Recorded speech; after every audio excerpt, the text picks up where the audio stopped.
Bourbon, Belts, Blockbusters. You are listening to the Triple B Podcast.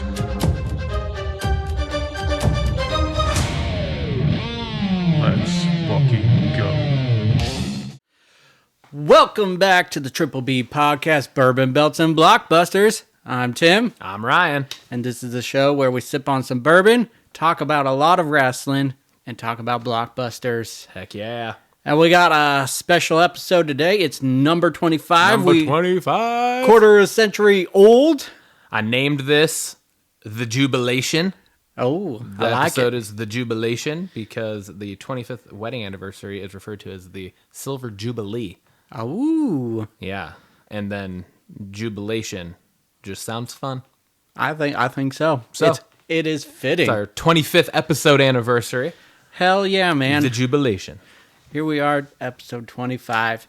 Well, we're going to get right into it. As you can recall, last time we did a bourbon reveal, it's through TikTok now. So we're just going to get right into it now. We got the Jefferson Ocean Aged at Sea bottle. It's very classy, very elegant. We thought we'd go a little, big time for a big episode. Yeah. So 25 episodes in, this is what we did. Now, I know this is long-winded and everything, but there's a really cool story behind this bourbon. Yes. It's worth the read. They actually barrel it at sea, and it talks about the journey of what ship it was on and everything. So, all right, so Ocean Age at Sea. This was on Voyage 28 ship's log. It was 6 a.m. when Ocean Voyage 28 headed out into the restless seas of the Atlantic. The agitated ocean was steely gray, and the red sky was ominous, looking in front of a tropical depression moving north out of the Bahamas. Heat and humidity continued to build as we made our way south, and the clouds threatened rain at any moment. We were dockside at Manzanillo for 18 hours and another 24 hours holding position just outside the Panama Canal, waiting for our time to transit. Wave action was slight, but the heat and humidity was oppressive. Through the canal and below the equator, Ocean Voyage 28 made its long run to its anchorage in Auckland, crossing the international date line and advancing the calendar one day. The seas were rough from Auckland through Brisbane and around Australia to Fremantle. Heat and humidity was replaced with sea spray and cold air that defined our journey through the North Australian basin headed for Singapore.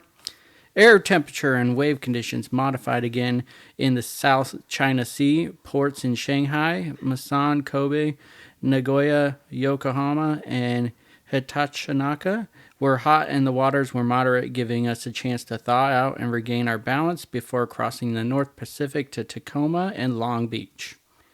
Ocean Voyage 28 made another long run off of Baja Peninsula through the Tropic of Cancer and down the coast of Central America. The air was hot and heavy with moisture. Rain would have been a relief, but it never came. Our transit back through the Panama Canal was swift and smooth, and while it remained hot and sticky, our final days through the Caribbean and up the Atlantic coast were smooth and clear.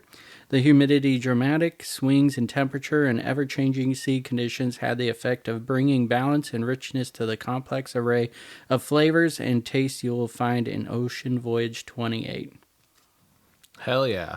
A lot of info there, but it really kind of feeds into the story of where the flavors come from this. Yeah, absolutely. So thought that was interesting. Thought this would be a fun one for it. I got it recommended from a coworker at a store, and you actually kind of hinted to this back in another episode. Yeah, back in like the middle of September, we had posted I think it was one of the cocktail TikToks, and went on to like my Facebook story or whatever, and I had a friend from high school, and she just like sent me a message and was like, "Hey, you guys should try this bourbon. It's Jefferson Ocean." Jefferson's Ocean Aged at Sea bourbon, and she said she really liked it and that it had a cool backstory and how they distill it and everything and how they age it. So oddly enough, I had planned to also get this bottle for, because it is a bit more of a pricier bottle. Yeah. And so I was planning to get that for a special occasion too. So it's worked out perfectly. Yeah, on the same wavelengths here. Yep. All right, man. Let's get into it. Let's get to it.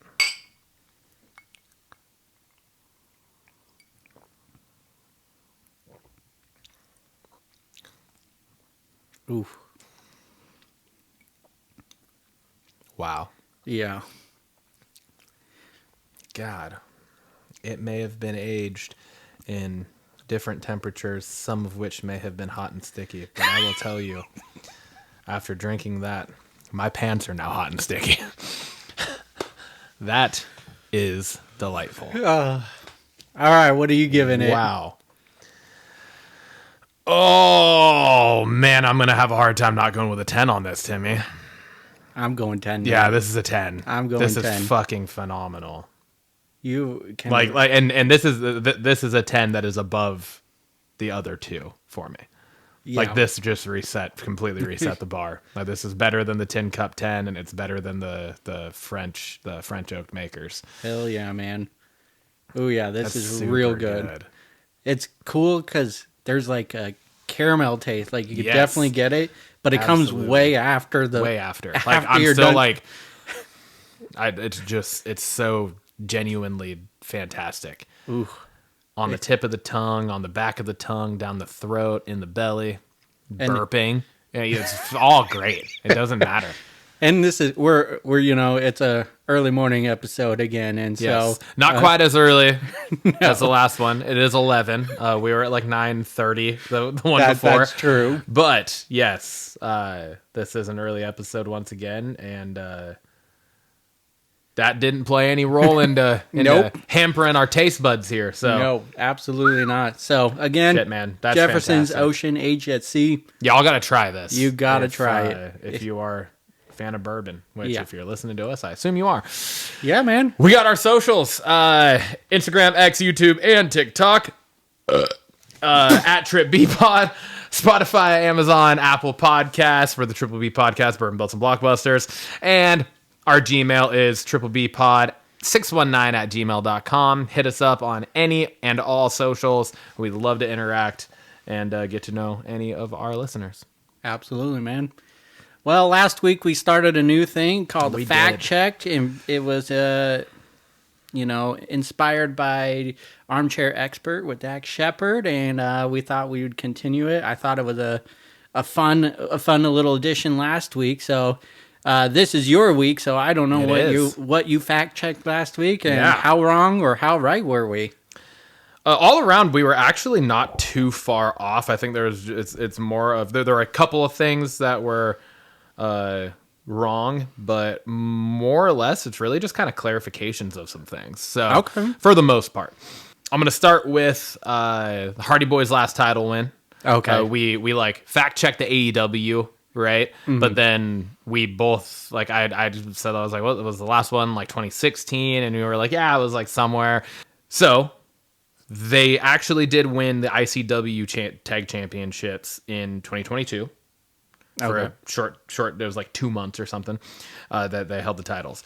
Outside of that, the last time they held one of like the main, like brand titles was in 2019. They won the SmackDown Championships before the last time before they both left WWE. Okay. So there's that. Then we also kind of moved to talking, we had talked about like the video games from the week before as well, whether or not SmackDown vs. Raw or 2K had the creative finisher, all that. And I was like, I think it was just like SmackDown vs. Raw, and then it went straight into 2K. And there was a little bit of a fact check there because that was in between the last SmackDown vs. Raw and the first 2K game, which was in 2014, was WWE 12. And then the development of WWE 13, which ended up kind of like THQ went bankrupt, and that was when 2K took over, and they kind of shelved WWE 13 and then reran everything for Okay. 2K14. Yeah, now that you say it, Yeah. I remember the covers. It was Randy Orton on 12, Yeah. and then CM Punk on 13. Yeah. So between SmackDown vs. Raw and 2K was just the titled WWE 12 and WWE 13 titles. Okay.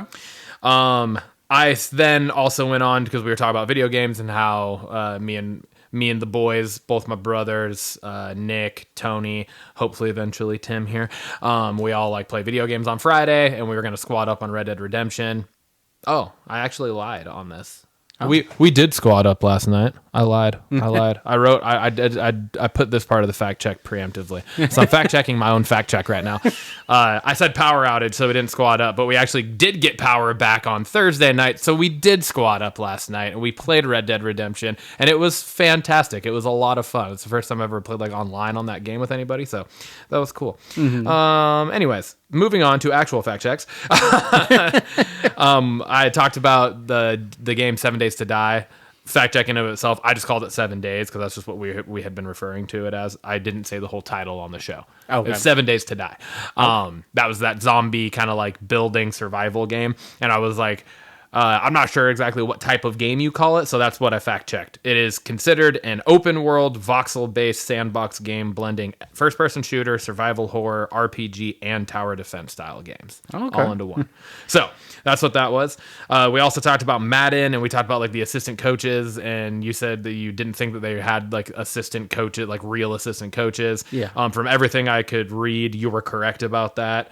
I didn't read anything about assistant coaches. All I saw was that somebody on like a Reddit thread had posted that like in their franchise mode or coach mode or whatever it is now, they, after like a few years, they were able to grab like Kyle Shanahan and then like head coaches to help round out their coaching staff or something like that. Yeah, you can do that for sure. So, like, you can grab other known coaches, but they don't have just, like because we were talking about Ryan Grubb and the Huskies and all that. So Yeah.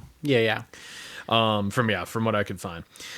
I also referred to Scarlet from Final Testament as the chick from Final Testament because I could not remember her name, and you didn't say it either, so I was just like, well, I should probably throw it out there. It's Scarlet. Yeah, it's Scarlet Bordeaux. It's Scarlet. Little bit of WWE War Games history. I off the top of my head, I can't remember exactly what led to me doing the fact check on just this specific thing, but I had said something around like the timeline of how long WWE has been doing War Games, and it is 8 total times. This coming week, next weekend's counted would be the 8th. Okay. NXT did 5. And then this coming weekend will be the 3rd for the main roster of WWE. So that's that. I also, with War Games, had said that I didn't want Seth Rollins in it because I'm sick of Seth Rollins in War Games. It feels like he's been in every single one of them. He literally only has been in last year's War Games. So that is a fact check. I was wrong about that. He's literally only been in last year's. He was not in any of the previous ones. So, yeah. We also talked about when the Bloodline murdered Paul Heyman, and I had said, like, you expect like the brutalness coming from the CM Punk Drew McIntyre feud. Like, you expect that to take place. What you don't expect, as I said, an almost 60-year-old Paul Heyman getting just fucking destroyed. Yeah. And taking the bumps that he took, and I was like almost spot on. Well, I was spot on because I said almost 60. He's 59. Oh, so, wow. Yeah, that was a really good guess. But yeah, so I just wanted to... Educated guess he gave. Yes, educated guess, yeah. On the Triple B game show last week where we were doing the word guessing. Oh, yeah, right? You said like 4 times. Yeah, I said 4 or 5 times. It took us 6 attempts. Oh, okay. We got it on the 6th attempt. Your next guess would have been right. Yeah, yeah, exactly. I was real close. As long as you start from one end and you just work up in the numbers, you're eventually going to get it. I also had talked, I said Austin Theory as my like pick for who needs like a kind of character change or new music or whatever, right? And I had said that I think like a heel run in the singles world would be really good for him because it didn't really feel like we had ever had one or a good one or whatever. He pretty much has always been heel, but I do stand by it not really ever being like a good, like legit. It was more of almost like a lot of it was like a comedic heel run with like the Vince McMahon protege type thing. Yeah. So it wasn't really like a great push. I think I knew what you meant because Yeah. I knew he did have a heel run, but Yeah, and I was think, like, assuming I what you were meant- talking about yeah, was like like was like legit. a Drew McIntyre Yes. turning heel, or like KO now turning, like that type of heel run where it's like a believable thing.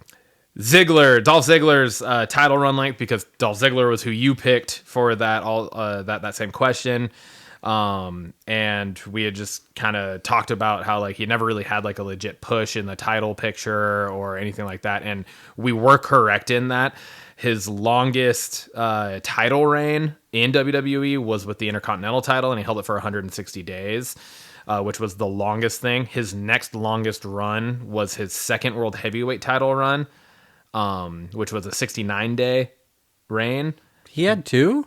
He had two. Yeah, he had the first one. He won. He won it and then immediately lost it like that same night. Yeah. So Blink and you'll miss it one. yeah, it was literally like it was either the same night or the next night. I can't remember exactly which one it was when I was reading that. But his second.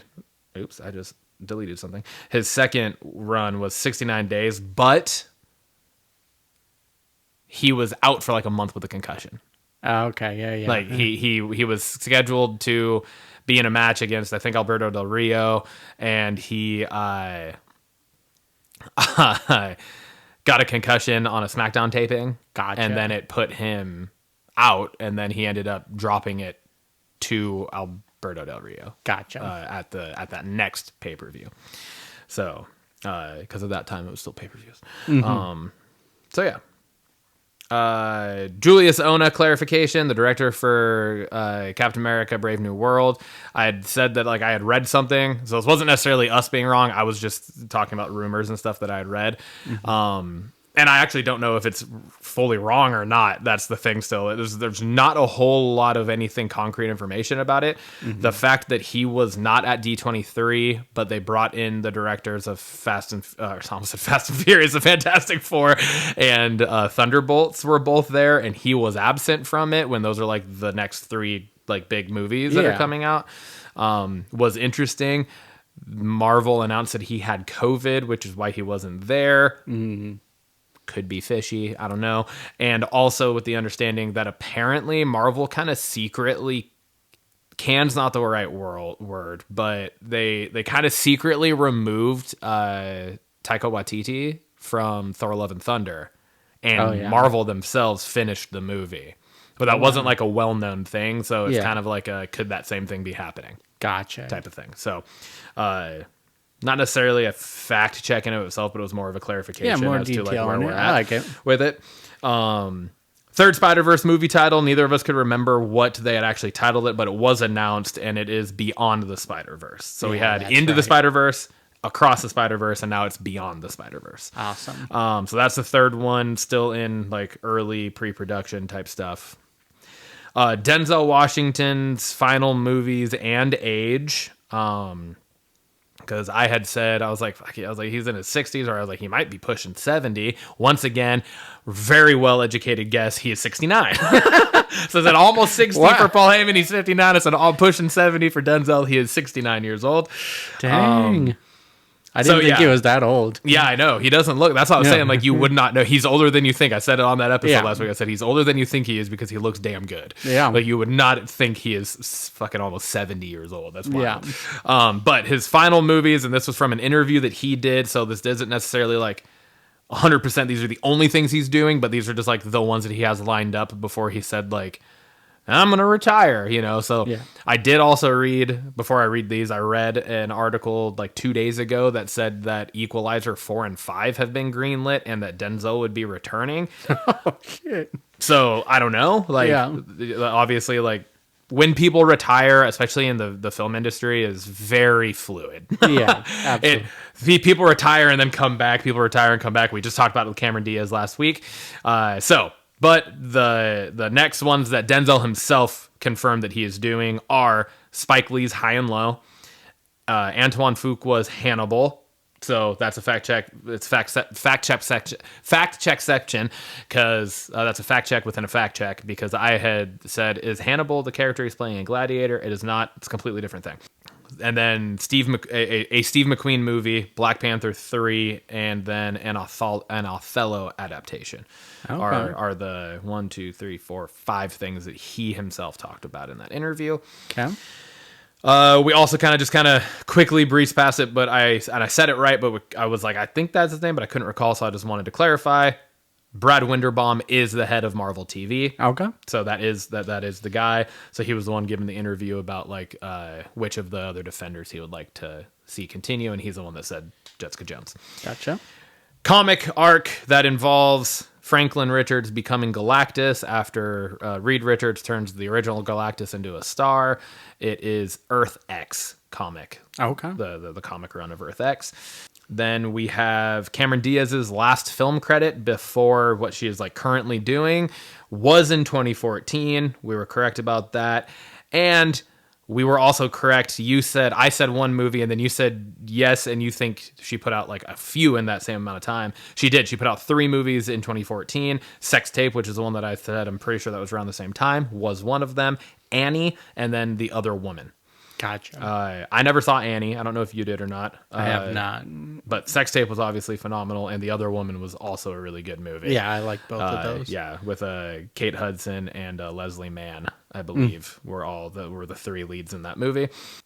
Then, last 2 things I have for the fact check is the Jamie Foxx health scare clarification. We kind of talked about that also, because that happened during the filming of Back in Action, which is the Cameron Diaz, Jamie Foxx movie we talked about last week.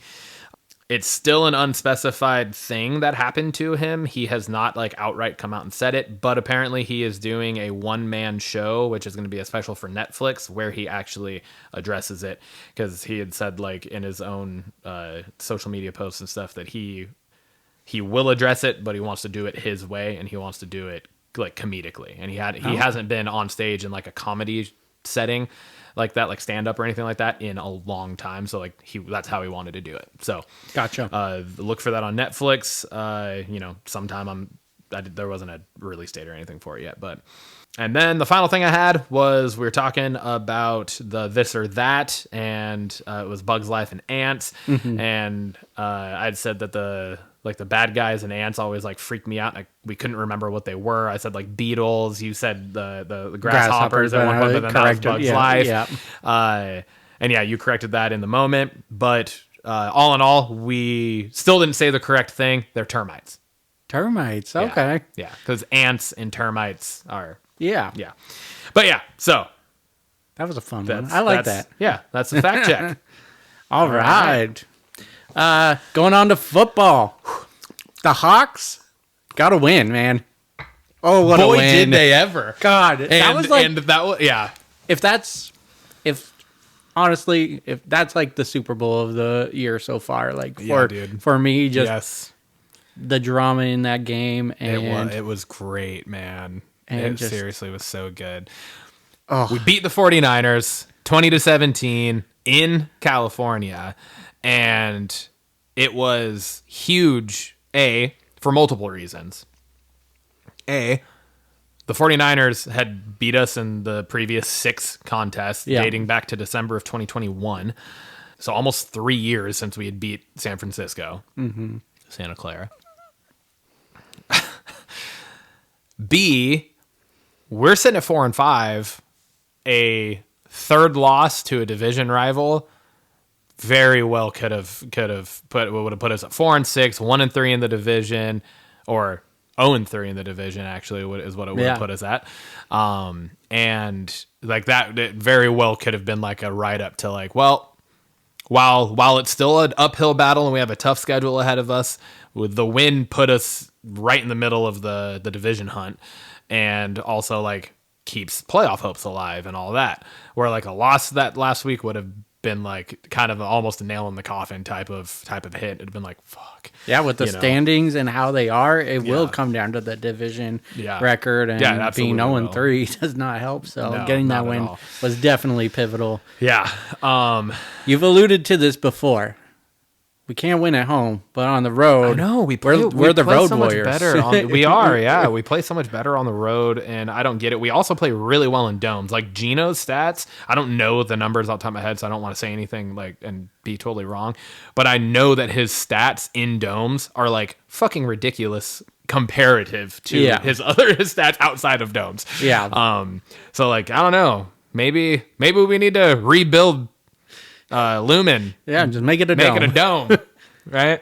It wouldn't be a terrible idea since we do live in the fucking Pacific Northwest. And so. we could get a mania here. Yeah, we could get a mania here. That'd be fucking dope. But yeah, so it was a really good game. It was fun. It was back and forth. There was like you said, there was a lot of drama in it. One of my favorite moments was later in the game, Gino, and you saw him get like physically angry when he saw KJ Wright standing on the 49ers sideline in 49ers gear. Oh, I didn't even catch that. Yeah, and then he did an interview on Richard Sherman's podcast this week, earlier in the week, like Monday or Tuesday or whatever, and he talked about it and how like that it just like lit a fire under him because it's like, dude, he's a Seahawk, he should not be wearing that, and like the fact that he was over there on that sideline is, and you know what, it's no like. I don't think it's anything like personal against KJ Wright. You know, he wants to get into coaching. He is a Seahawk for life, but Seattle didn't have a coaching job for him, so he took one that did. Yeah. So it's like you can't fault him for that, and I don't blame him. But I do agree that it was weird seeing fucking KJ Wright on the 49ers sideline, like working for the enemy, you know? So whatever motivation you need to pull off a win, yeah, so be it. And then who did it? Gino! But Gino, man, with the fucking 11 or 12 yard scramble to score, to go up 3 with like 16 seconds left or whatever it was fucking huge. It was. Like, I was just like, oh shit, man. Like, I was like jumping up and down. Laney's looking. It was just me and her home that night. She was just looking at me like, what's going on? Like, why are you hollering at the TV? I was texting you. I was like, fuck yes. I know, dude. It was so awesome. And again, for all of those reasons that we said, like, keeps us alive. They have been our goddamn kryptonite for years now, and it was so nice to see that all play out and shake out that way. And our defense played really fucking good, dude. They did. Like, outside of Juwan Jennings, he was lighting it up, but stuffed he's McCaffrey. been doing that to everyone this season. McCaffrey had 79 yards on the ground. Deebo Samuel, I think, had 21 yards. Yeah. Like, yeah, they didn't have Kittle. Fuck off. Yeah. Like, I'm so tired of, and I was so irritated watching the game because the announcers, of course, constantly are like, they don't have Kittle. They're really missing Kittle right now. Oh, Brandon Ayuk's out for the year. Oh, they lost Nick Bosa for the fourth quarter or whatever. It's like, where was all of this when we were literally missing half of our starting defense for the 3-game stretch that we lost, the third game of which was the first one against San Francisco? It's like, where was all of this where we're missing 6 of our starting defensive players, 2 or 3 of our starting offensive players were out. We had like only 1 person on the O-line at that time, maybe 2 that were our regular offensive linemen. Like, where was all of that talk when that was happening against us? It's the Seahawks. It just doesn't happen. No one loves the Seahawks. I know. But yeah, so I don't care. It was a win's a win, dude. Like, and it is what it is, you know? Yeah. No matter what played into it, a win is a win. We're 5-5 now. We're back. Like I said, Cardinals are 6-4. Rams are 6-5. Think so. 5-5. 5-5. Are they 5-5? Had they had their bye already? Yeah.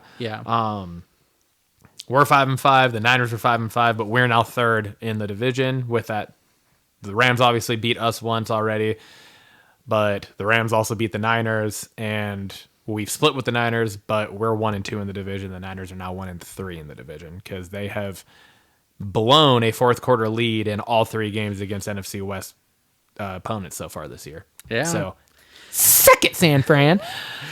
I was watching the game and I was just like, I haven't seen Gino run, and he didn't all game until that last drive. And came up with 2 clutch runs. He ran twice for almost 30 yards or whatever. Yeah.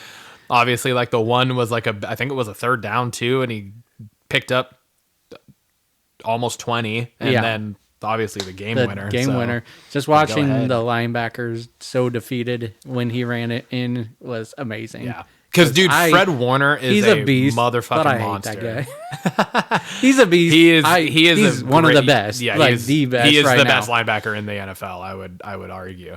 He's so fucking good. But yeah, it was so great to just watch them and like how hands on the hips. I forget which one it is. What one of the linebackers like hardcore stuck on Zach Charbonnet out of the backfield on that play, which is then what opened the lane for Gino to be able to take off.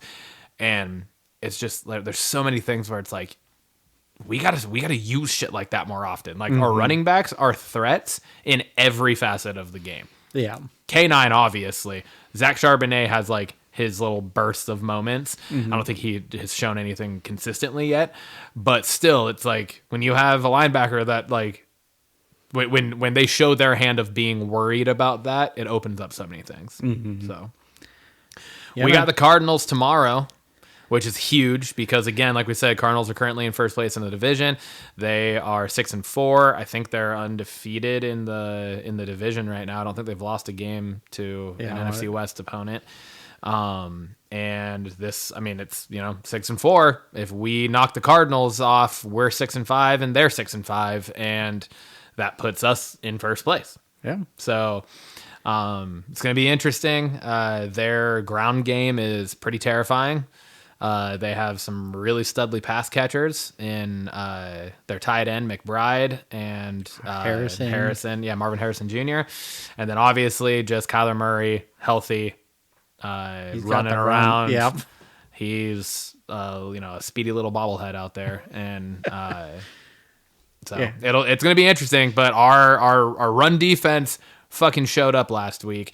Everyone was worried because we fucking cut Tyrell Dodson in the middle of the week, which was an interesting move. We would have thought like we traded Jerome Baker and got something out of it. You would have thought that we could have got even something better if you would have also traded Tyrell Dodson before the trade deadline. Yeah, but we waited until after and then just cut him. So maybe a little bit of a head scratcher of a move there, but on the field seems like it worked. Things just, I think, obviously just weren't really meshing very well with him, and McDonald knew that, and bye. So it is kind of interesting to look at a lot of the free agent signings or trades or whatever that John Schneider pulled off in the preseason have almost across the board not worked out so far. So it's kind of interesting, but that might be an off-season conversation that we'll be having. What are you thinking about the game tomorrow against Arizona?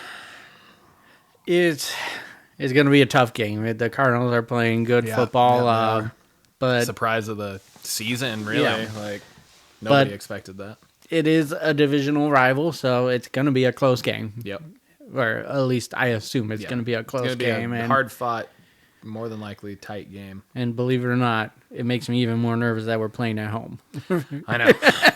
Same. But the nice thing is, we then go to Arizona, which also makes me nervous because that fucking field is cursed. But for us specifically.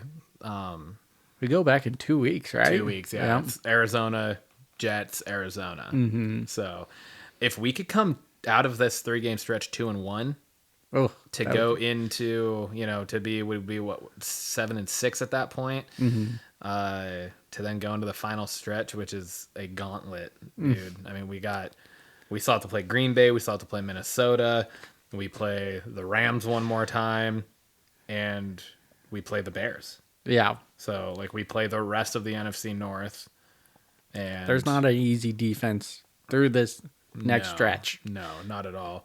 So, but as of now, playoff hopes remain, division title hopes remain, and it's got to take it week for week. Yeah, man. Timmy? Wellness journey. Yep. I am flat. I'm flat. No gain. Same. No What the loss. fuck? What's going on? Still at 255.8. Yep, Just I'm right about 232 still. just kind of building off the same things from a last update is just not making the time to go to the gym, and this time I've been making some questionable decisions from a dietary standpoint. So that's been tough. It's just this time of year is always tough. It's the holidays, and it gets harder and harder. But I'm making excuses. I need to just make the time. I gotta make time, and the time is there. We've done it before. We just gotta continue on. So that's where I'm at. Mine's similar, dietary wise. We've eaten out way more than I would like to over the last couple month or so, which is one thing. But we have also been cooking really good stuff at home, and like I've said before, when we do cook at home, primarily we eat plant-based and stuff like that. But for me, it's really the exercise side of it. I've been struggling. My body's been fucking hurting like a motherfucker, and so I've been struggling at the gym. And then it was like this week, the power was out for 3 days. Yeah. So it was like the gym was closed. I couldn't go to the gym. I couldn't go do what I normally do at the school. So there's that. And it was like stormy. So it was like, I'm not trying to go outside and run, all sorts of stuff. And then on top of, like I said, I just got shit going on with all my like most of my lower body and my shoulders. And so I got to be really smart about the way I do things and what I do and how hard I push myself, which is really hard for me because I'm typically I go 100% when I'm working out, and it sucks. So trying to figure that out, navigate that, all sorts of new things and whatnot. But honestly, the fact that I just kind of leveled out, I was like, I'm okay with that. Yeah, I thought that was a win as well. Yeah. I too am just I sound old in this, but I got a lot of joint pain going on. Yeah, dude, and I think it's same. from I drive a lot for work. I drive from Bonnie Lake to Bellevue, and especially this last week with all the power outages, 1 hour, 1.5 hour drives are turning into 3 hour drives. Yeah. And it's just my legs are getting locked in one position. Yeah. And so it's, again, I need to find a different mode when I go to the gym where I can, get there and do something, but not go full 100,000%, we want to. So, yeah. And for me too, I'm going to contemplate, especially now that Lindsay's finished with her real estate class, I'm going to see, I gotta talk to her because she wants to start going back to the gym and stuff too. But we just gotta kind of work out a schedule of things to make it all work. But I'm gonna see if going after work helps with me. Because I'm wondering if part of why I'm hurting so bad is because I literally wake up, get dressed, and I go to the gym, and then I'm I haven't no blood pumping. I'm not fully warmed up, no matter what I do for 5-10 minutes before I actually do my workout. I'm just I think it's taking me longer for my body to get fully revved up and ready to roll. So I'm wondering if after teaching all day and I've been moving around, I've been doing stuff, maybe I might feel a little better in the afternoon. yeah. So I might try that and see where I'm at. Loosey goosey, man. Yeah. Like yeah, it. man. I think challenge upcoming is going to be Thanksgiving's this week. Yeah. Yeah. So it's going to be portion control for both of us. I know. Yep. I know it's both. So Yep. portion control. Everything in moderation, Tim. Facts. We'll check back in 2 weeks and see how we did. Because then 2 weeks after that's Christmas. So it's going to be the same fucking thing. So. It's a tough part of the year. Yes, it is. I guess I hope that the New Year's resolution I have this year is not to just lose weight, but just continue on what we got, versus kind of staying stagnant or gaining weight during the holidays, needing to lose that weight. Hopefully it's just building off of good success during that time, right? Yeah, so for sure.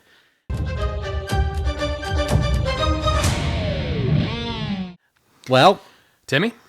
that brings us to Bell Let's go. What do you want to talk about?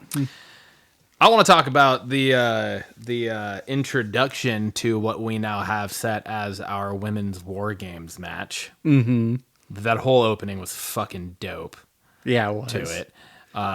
You get Liv and Raquel coming out, and then she's like calling out Bianca and Jade and all of them, and then says, and since I know you guys didn't come alone, we didn't either. And then out comes Nia and Tiffy and Candice LeRae. Yep. They all come walking out, so it's like them five, and I was like, oh shit, they're setting up a War Games match right now. I was like, it's five of them. And in my mind at first I was like, it kind of seems weird to me that Nia and Liv are kind of like all of a sudden quickly bearing the hatchet. Yeah. Because like they've like cost each other a couple times over the last couple weeks. And they had their feud at Crown Crown Jewel. But then they actually like alluded to that in their little back and forth, right? Mm-hmm. So I was like, oh, okay, I'm good with that then. Mm-hmm.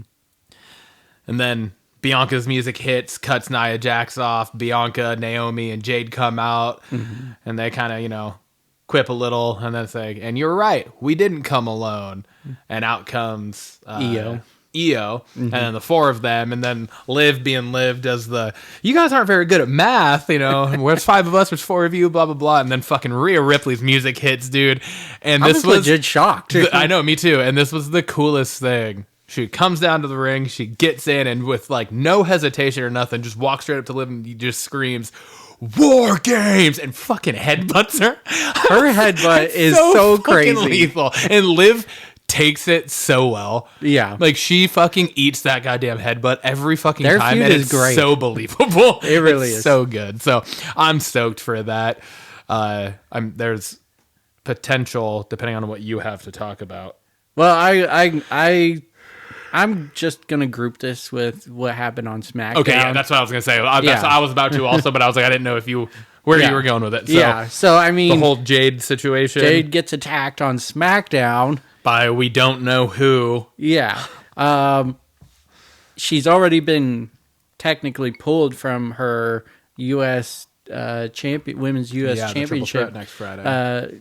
Triple threat, saying she's not cleared. Does that mean War she's Games pulled is the next from day. War Games? And is she getting replaced? Or and if she does get replaced, I feel like it's got to be Bailey. I was going to say she's got to the be odd Bailey. one out that was involved in that on SmackDown. I mean, I feel like so the obvious. I think the obvious answer to who attacked her would be Bailey, but would you really want to change her heel? Again, because they've been kind of like her, Naomi, has been kind of having this back and forth. I didn't even think about that. So it could be her, but I just don't see them switching. Maybe she did it to get herself into the limelight of War Games because she's tired of not being in the. Yeah, but also that wouldn't really make sense either because she just won the triple threat match for the U.S. title. Tournament. So yeah, that wouldn't really play that well either. I hope that's not what it was, just because it wouldn't really make that much sense. So I'm hoping it was like Liv and Raquel continuing their attacks on Jade and Bianca.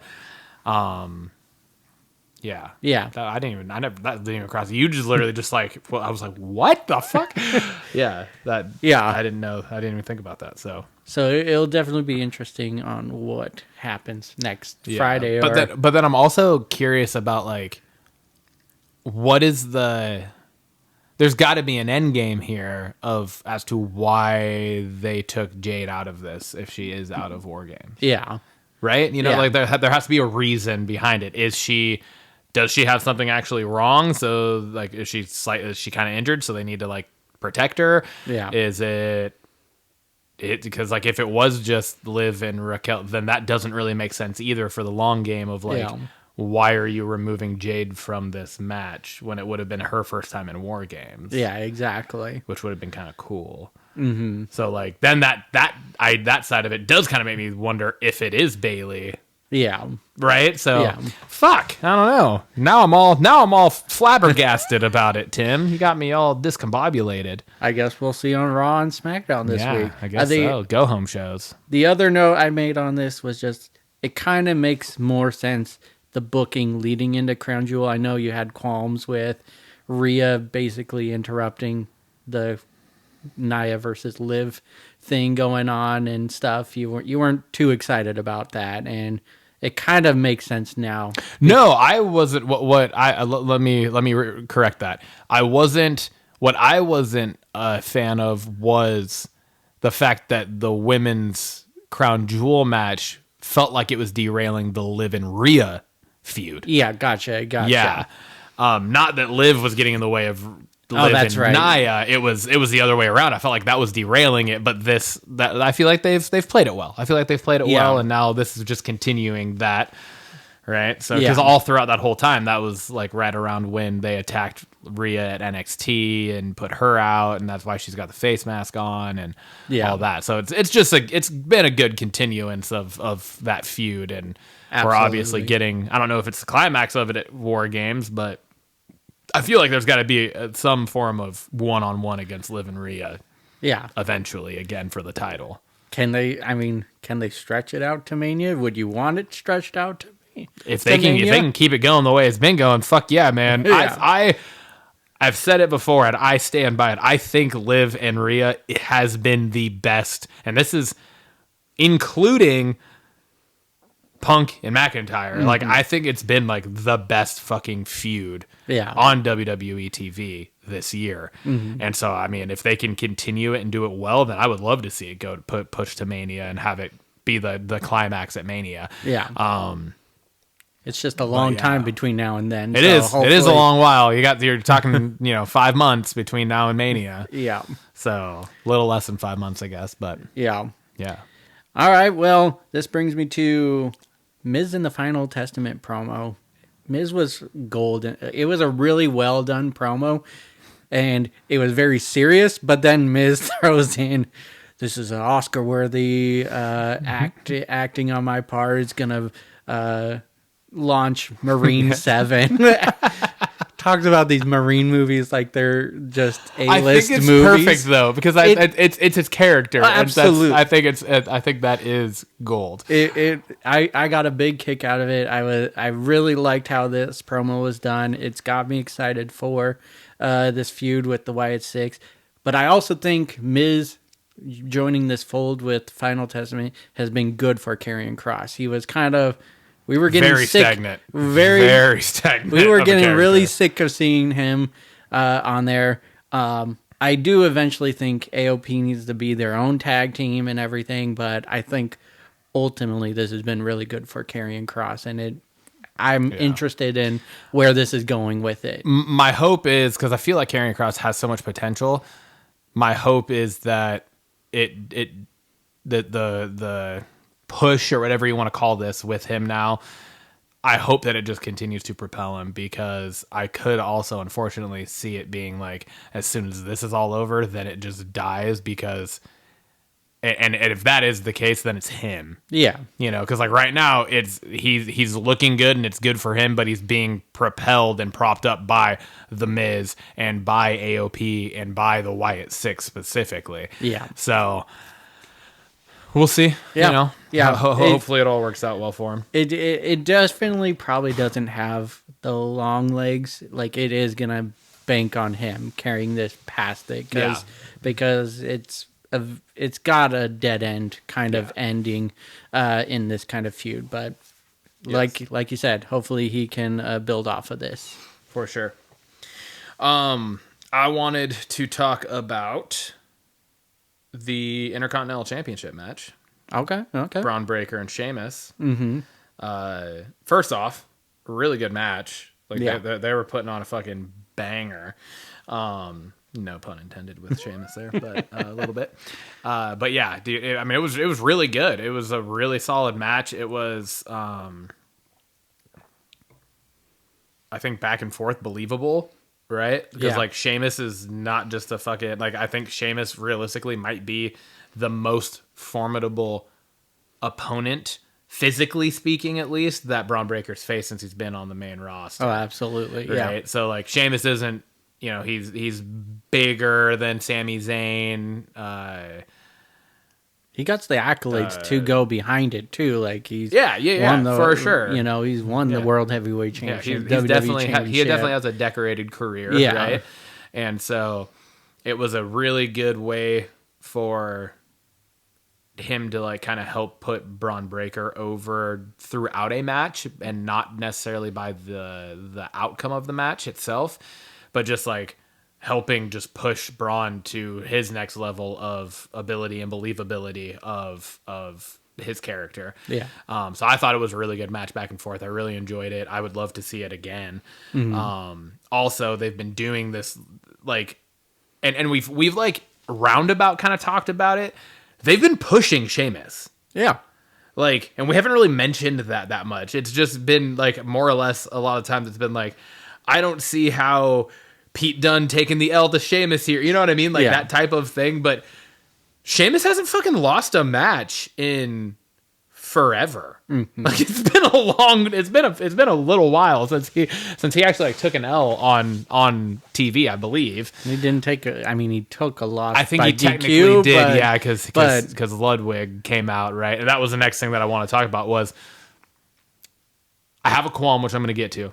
That's actually one of my talking points. And it's not necessarily a qualm in this, like, because of this specific way it happened, but it's just the overarching kind of, I think, issue and habit that WWE creative is falling under right now. But first off, I actually really liked the fact that Ludwig did this in this specific match, in this specific moment, because of just like the kind of build and tension between him and Gunther and all that. And that's been all taking place.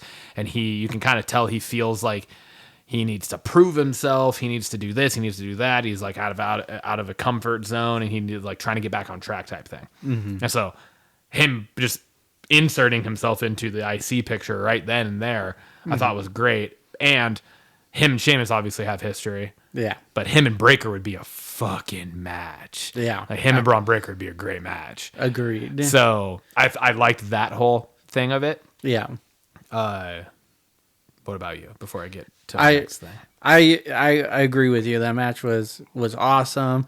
I just feel bad for Sheamus because his chase of the Intercontinental title, it continues on. Like that's the last title he needs to be a Grand Slam champion, and it was funny because the announcers made a joke going, "Oh, you won the Intercontinental title. Watch out for Sheamus. He's coming." Like, because he's always challenging the new Intercontinental champion. So, thought that was good. The match was good. I do like Ludwig entering this part just because of what you said. The Gunther calling him out, and I mean that's the next title up behind the World Heavyweight Championship. Gonna make a name for yourself. That was the perfect time. Yes. Yeah, For sure. Chad Gable, I've been talking about him a lot, and he's been losing a lot, and I Lucky son of a bitch. I know it. Damn you, Rey Mysterio. But he took the loss, and I was angry. But then what happened after the match? I think we're gonna get a reset here and a more focused and hopefully winning way with him, but just he took the loss, and then American Made came in the ring, the Creed brothers, and then he started slapping the shit out of, I can't think of the guy's name. One, yeah, and I was like, oh, okay, I see what's going on. He's like trying to pump them up and go, we're not losers. Yeah. And so I dig where this is going now, because I do think it's going to be like a hard reset, and maybe this is where they win. If they don't start winning, I'm going to be pissed off, because Chad Gable is so good. Yeah, what a waste of just like a whole story and creative and the whole just package that they have. Yeah. There was a moment during that where I was like, are they about to break up? Because I was like, the Creed brothers were looking like they were about to, like, or the one that he was smacking was about to like attack him, and I was like, what the fuck's going on? But then I saw is it Brutus? Okay, so it's Julius. Julius. Yeah, so Julius is the taller one, and then Brutus is the shorter, stockier one. He was like laughing at him, right? And then I was like, oh wait, okay, no, something different's happening. But at first I was like, what the fuck? I was like, it's only been like a month or whatever that we've had American made. And Yeah. that hasn't been that long, you know? Yeah. And so I was like, what the hell? But then that happened. And I was like, oh, okay, cool. So yeah, I agree with you. I think it is hopefully like a reset. A turning point. Yeah, exactly. A turning point for him to be able to kind of get back on track. And they do need to start winning. And I think I think, Or else, I have a whole other thought that just came to my mind about the factions that are taking place on Raw. I don't feel like you're seeing it nearly as much on SmackDown, like full factions. Like you have a couple, Bloodline, Phantasma. yeah. I think that's really pretty it. much it, factions that are like more than just a tag team, right? Yeah. But on Raw, I feel like you have Judgment Day, Final Testament, Final American Testament. Made, Wyatt Six. Yeah. That's true. Yeah, I feel like there's one more that LWO, right? Oh yeah. And then they got the I can't PFC, Pure Fusion Collective. Yeah, exactly. So like there's like a lot Damage of Control. Damage Control. There's a lot of factions, but I also don't feel like there's like outside of Judgment Day that factions are really pushed towards doing anything. Yeah. So it's like you have all these factions, but it's also kind of like a useless or like a waste of the usage of them. And to it a point. seems so like it'd be nice to see them outside of Judgment Day to now where Judgment Day is kind of fizzled to a point.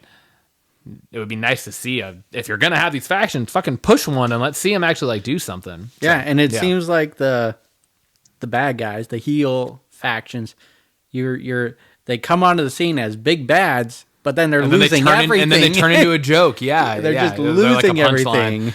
Yes, exactly. Yeah, for sure. It's interesting. Yeah, so I agree with you. I'd like to see any of them. Really, I'd like to see any of them start getting the upper hand in situations, and not just like a one-off here and a one-off there, but actually like go on a run. You know, it was like Final Testament was a joke for a while, and then they just had the upper hand on the Wyatt Six. Mm-hmm. The Wyatt Six did it over American Made, but now they just got beat down by the Final Testament. You know, this is, seems like there's just like these like back and forth, like we're on like a hiking trail on switchbacks, just going. We don't know when the fuck we're gonna get up there, but we're just going here and here, you know. So hopefully this does, like you said, kind of do a reset and allows them to get there. Yeah. All right. Next thing I want to talk about, and like I said, it plays off of what we saw in the IC match. It plays off of what happened last week on SmackDown, and then what just happened last night on SmackDown. There are a lot of, and I really think this is just like poor writing and it's lazy creative when it comes to that. Too much DQ. By interference going on. I had the same note. It's just like, what the fuck, man? Like, we had it in the tag team title match last week, right? You have Ciampa come out and interfere and cause a DQ. You have Ludwig come out. And like I said, I really liked that for what it was as an isolated incident. Yeah. But when you look at... You got robots in here fucking listening to us, Timmy. Alexa's, she's trying to, you better watch out, Alexa, you're going to turn me on. But then like as an isolated incident, but then when you step back and look at the grand scheme of things, it's like, this is happening way too much. Then you have Nia and that tag team match too. Yeah. It's just like, it's turning into like, you have these things that should be like good storytellers and like things that are propping up feuds and stuff, but then it's just turning into like filler matches because you're trying to continue story building through these interferences, but they don't need to take place. It doesn't feel like. Yeah. Now the Ludwig one, if that was the only one that happened in those last 12 days, it would have been like, sweet. You know, that makes sense to me. Yeah. But the fact that it has happened at least once on SmackDown, Raw, SmackDown now. Yeah. 3 back-to-back main brand episodes. It's stale. Yeah. And it's like, fuck, man. Like, just fucking have a finish. Have a finish in a match that's an actual finish and not a fucking roll-up. Yeah. Because that's what we're going to get back to. They went from doing roll-up finishers to now DQ finishers. Yep. Just have a fucking match end clean. Stop trying to, like, I don't know if it's, you know, like trying to do a protection of everyone involved or whatever. Yeah. It's like, have somebody fucking take an L. Yeah. That's okay. That's okay to do every now and then. Have somebody actually take a fucking clean loss. Yeah. Like, hit a finisher, finish the match. When was the last time we saw that, dude? I feel like it's been forever. Honestly, yeah. Well, I guess, the War Raiders, really, are the only ones that... They got a legit win, right? Yeah, every match they've done has been a legit win. Yep. Since they've been back. Yeah. No, it's funny you had that. I almost had that on my notes, and then I was like I was kind of putting them together quickly, and I was like, okay, I labeled it non-finishes because that's what it is, just all these non-finished matches, and I couldn't just put together all the ones that you just listed, and so. Yeah, no, I agree with you. It's kind of getting old. I would be curious if we just go back and watch like old Raw, SmackDown, and just see, was this happening a lot? Like, because I know it happened, Yeah. but is it happening as much as it is now? Because it just seems like that's their go-to crutch to protect someone. It's either a roll-up finish or it's a DQ by interference. Yeah. Right? Yeah. It does seem like it's happening a lot, but also...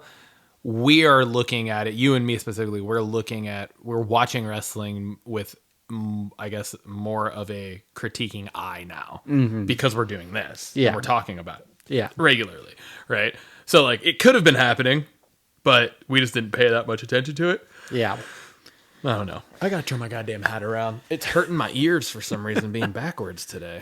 It's bothering me. I don't want to keep messing with it. So, here we go. I'm done. KO Cody face off. That was my next one too. Yeah, I love what I don't know if this was intentional, but the total wardrobe swap where Cody was not in his suit and then KO was in a tux tank. The cut off tuxedo shirt was fucking perfect. I love that he called it out. And he called it out. Yeah, and I got dressed to the nines. He's wearing fucking sweatpants and a cut off shirt. Absolutely loved that. Fantastic. Like, it was just gold. That made me laugh a lot. But both of them were spitting truth. This was one of, I feel like, the best that we have seen KO on the mic in a while. And KO's great on the microphone almost every time he's on the mic. But this was like you felt it. You felt what he was saying. And it like made you kind of be like, fuck yeah, KO. But then you're also like, wait, I'm not supposed to feel Cody. that. Yeah, like I'm not supposed to feel that way. What the fuck? That's why when you like, that's when you know shit is good. Yeah. You know? Yeah. No, I just KO was spitting facts. Cody was spitting facts on this. It was just like, wow, I really am feeling for both sides of this, and it was really good. I think what KO said is truth, and this is why we were hating on Seth joining War Games potentially was Roman did a lot of bad things over the last 4 years, and a lot of that was at KO's expense and Cody's expense. Yeah, he's quick to team up with them, and I know we've talked about it on episodes before where we're just like, I see where KO is coming from. Like, I didn't even think about how long KO had feuded with the Bloodline, and it was throughout the whole reign. It was, the entire run, the whole 4 years or whatever, yeah. Exactly, and so I definitely am more on KO's side when just from what they were talking about on this night, but Cody's right too, and I like how they brought this back to their Bash at Berlin match was you're self-sabotaging yourself. Yeah, you don't believe you're your own worst enemy. Yeah, and so that promo was fire. I enjoyed it thoroughly. Talking about Bash at Berlin and like how the whole lead up to that, all I wanted was it to be a full through and through, start to finish, face versus face, and we got that. Mm-hmm. I don't know, and you'll fact check me next week on this. I don't know that we've really ever had that happen, and then with such a quick turnaround to being like a true face versus heel now with the same two people in such a short period of time. Yeah. And also, it's, this shit is really good when you have a clear face and you have a clear heel. There is no, like, gray area realistically, and when you just look at it for what it is. Cody is the face here, KO is the heel, but you find yourself not sure who to root for. Yeah.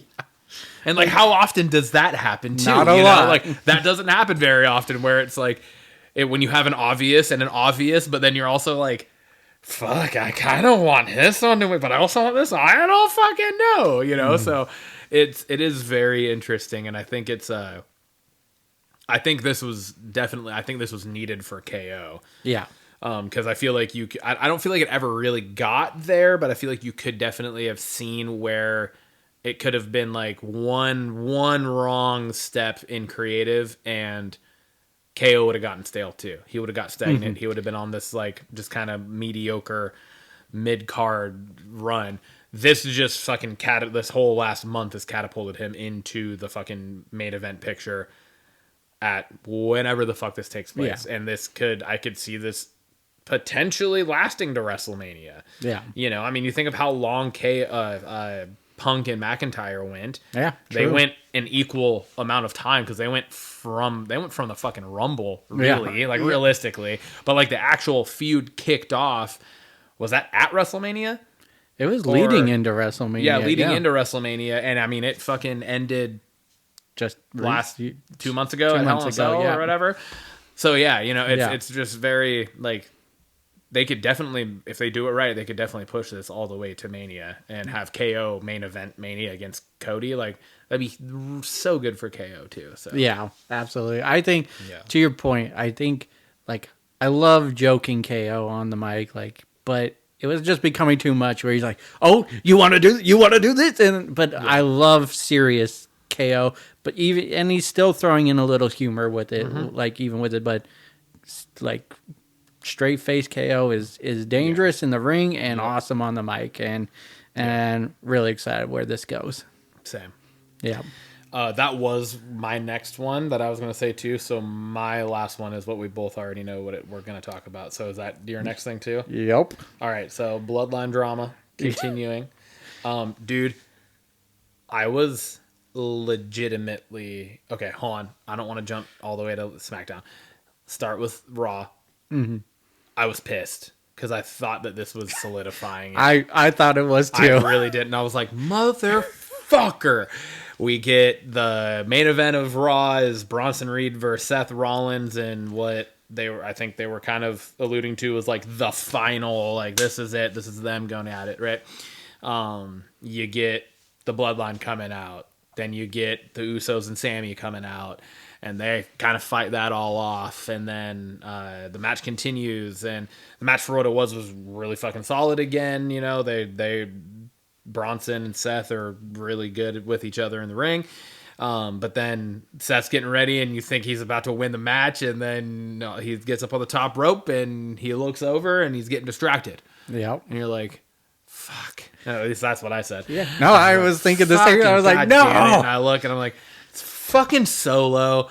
Solo's up on the fucking announce table, distracting Rollins. Reed gets up, hits him with the Death Valley driver.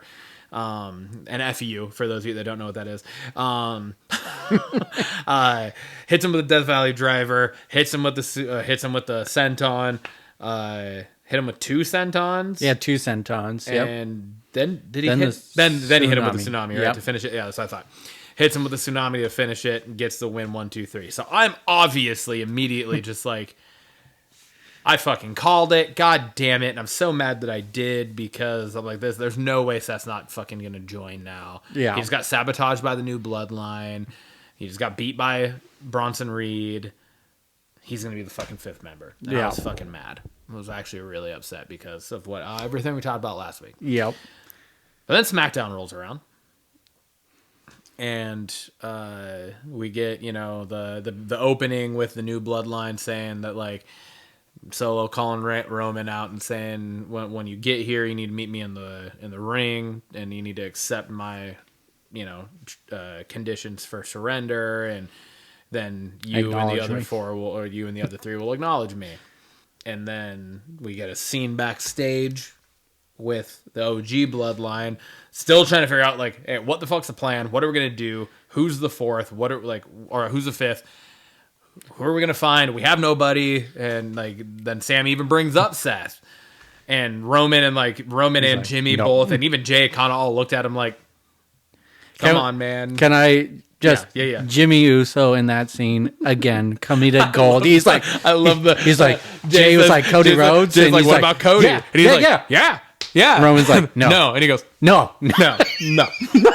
It was great. It was fantastic. Yeah. It was like you said in the one where he's like holding up the ones, like looking back, going, yeah, Come on, guys. yeah, come on, Are we doing it? It was basically along the same lines. idea. No, But he's been fantastic since he's been back too. Yeah. Sorry, continue. No, you're good. That's all essentially leads to like they don't know what's going on. They just know they're going out to face off later in the night. I really liked it. It was kind of just ride or die kind of thing. He was just like, he's like, we don't need anyone else. Like we got the four of us. He's like, we're gonna go out and do this together. And if we die, we die together. Yep. You know. So yeah, I like that too. But I liked when Sammy was like, all right, so what's the plan? And Roman's just like, I don't know.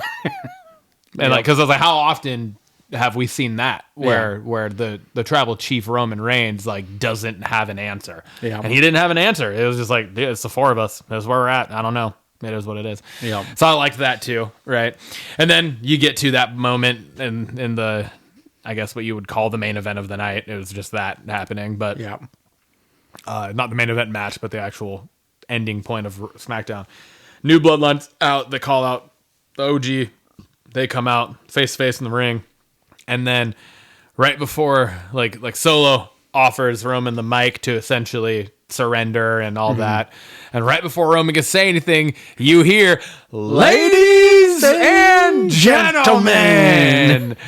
And I was like, okay, fuck yeah, we saw this coming. And in my mind, I'm like, of all the people we've talked about, who the fuck's it gonna be? Yeah. You know, like, because that's why he's here. Has to be. He's bringing someone out. Like, what's going on?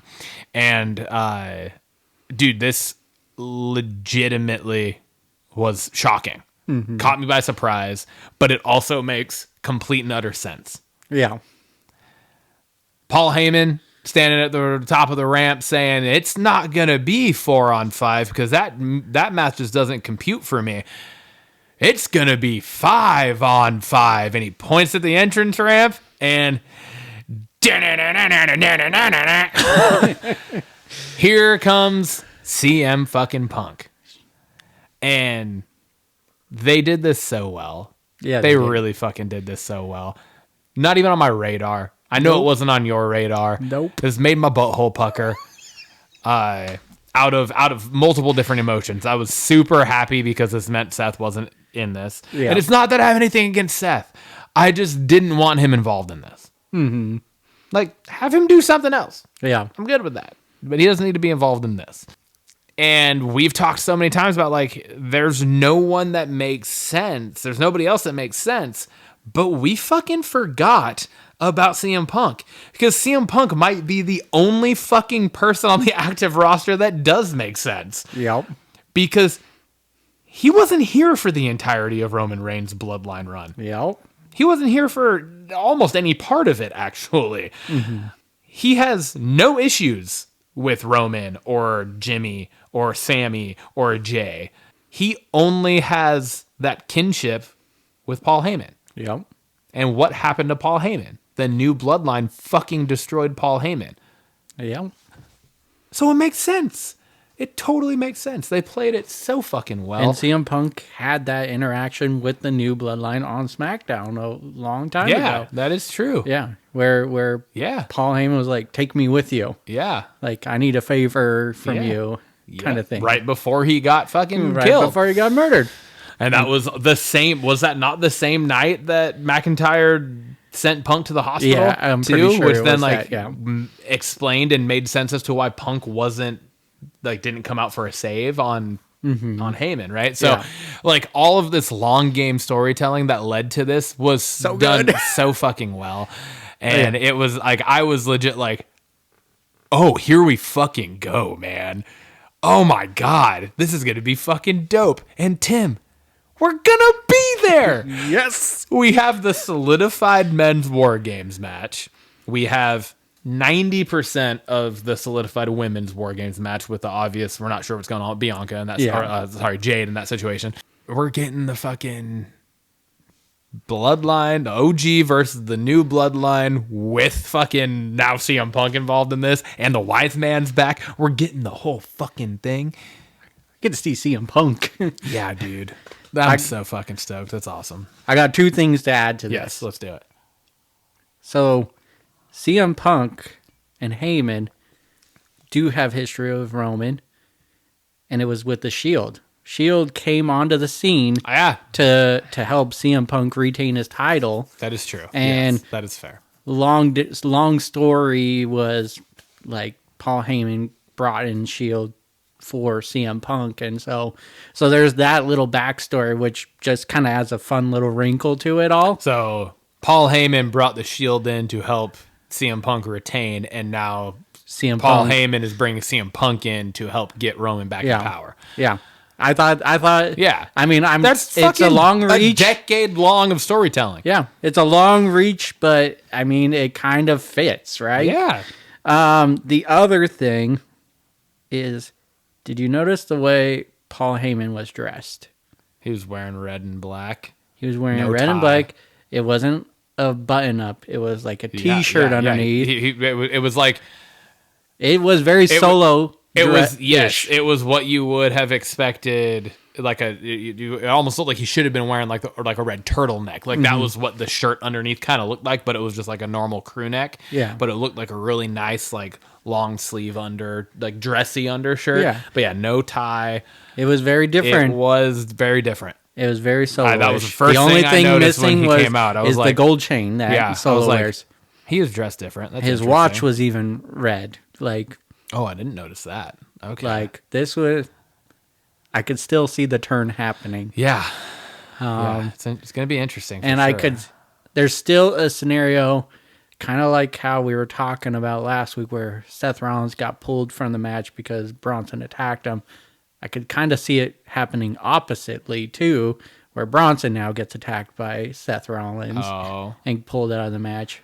I mean, I don't want him to switch it up. And then you're thinking, but maybe then Heyman switches sides and introduces maybe The Rock. Mm-hmm.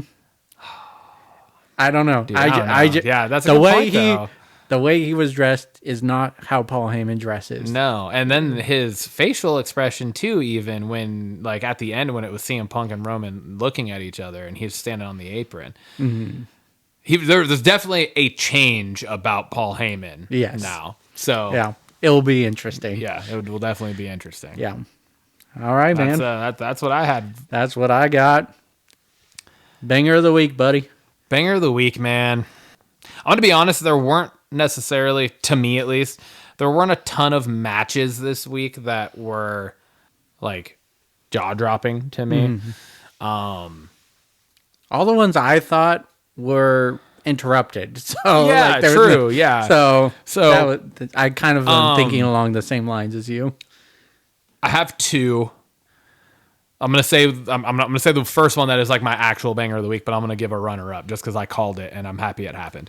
The first one though is just the whole Rhea coming out just in fucking stride, getting in the ring in stride, not missing a beat, screaming War Games and just fucking headbutt to start the brawl was fucking awesome. It was great. It was super cinematic without anything having to be done with camera work. It was just your basic WWE camera work coming down the entrance ramp, and then she gets it. It was just fucking.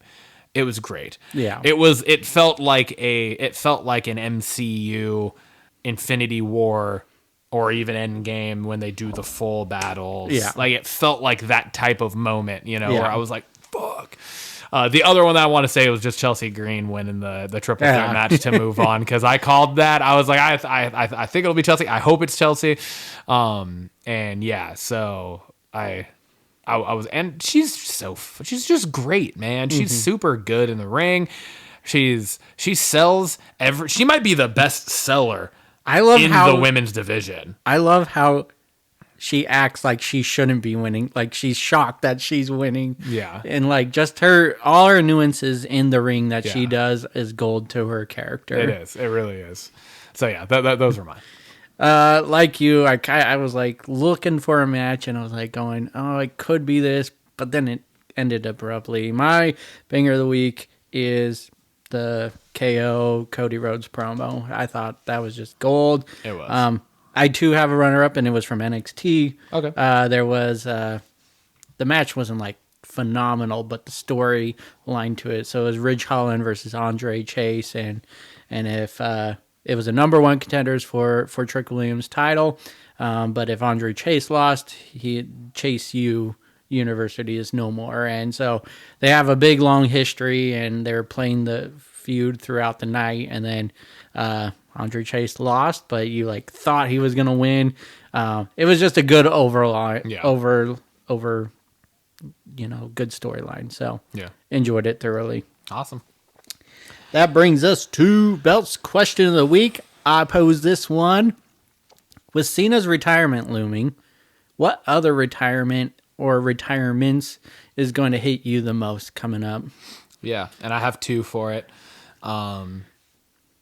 I think I don't know which of these is going to actually be like the most. I'll just say them both. Randy Orton and the Hardy Boys.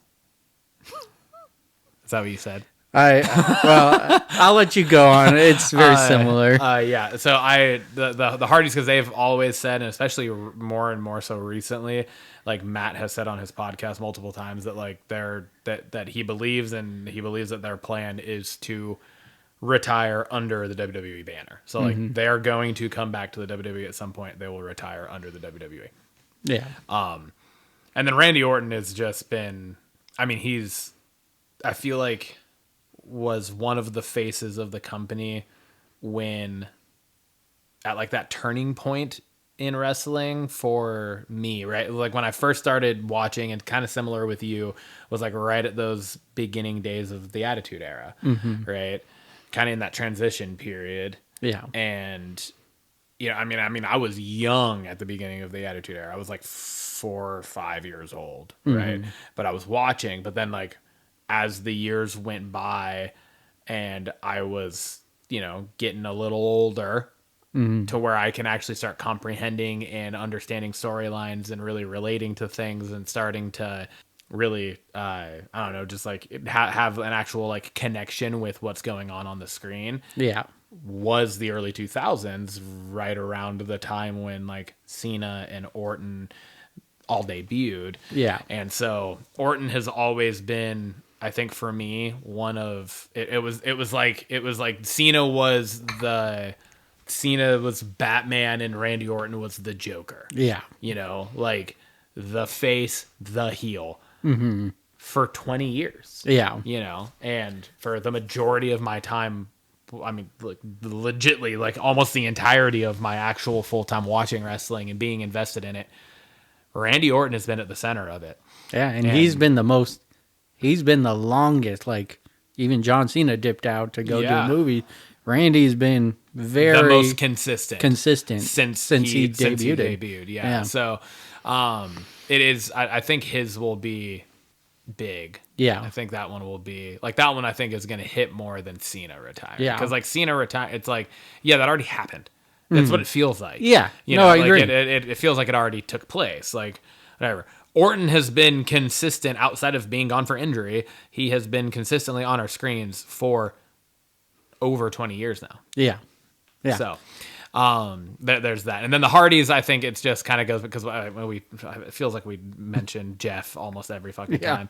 But the Hardys were such an crucial part of us getting into wrestling and just everything that has to do with so many things that we love about wrestling and our own little, side characters that we've created when we have done our own stuff. And like so much of it has been, what's the word I want to say? Inspired and influenced by the Hardys. Yeah. And whatnot. So I just think that one's another one where it's like we see it coming and we know it's going to happen. Where Orton still seems like we don't know when it's gonna happen, you know. And so like I feel like that one's still a little bit more, like I said, Cena's, we already expect that. It feels like it already happened, but now he's gonna go on this run to actually make it official, which is awesome, and I'm excited for that. But like I said, it already seems like it kind of was like, yeah, we knew this was happening. Yeah, it's kind of coming. The Hardys, like, we know it's going to happen. Like, they're getting older. They're getting to that point in their career where like it's harder for them to do the same shit.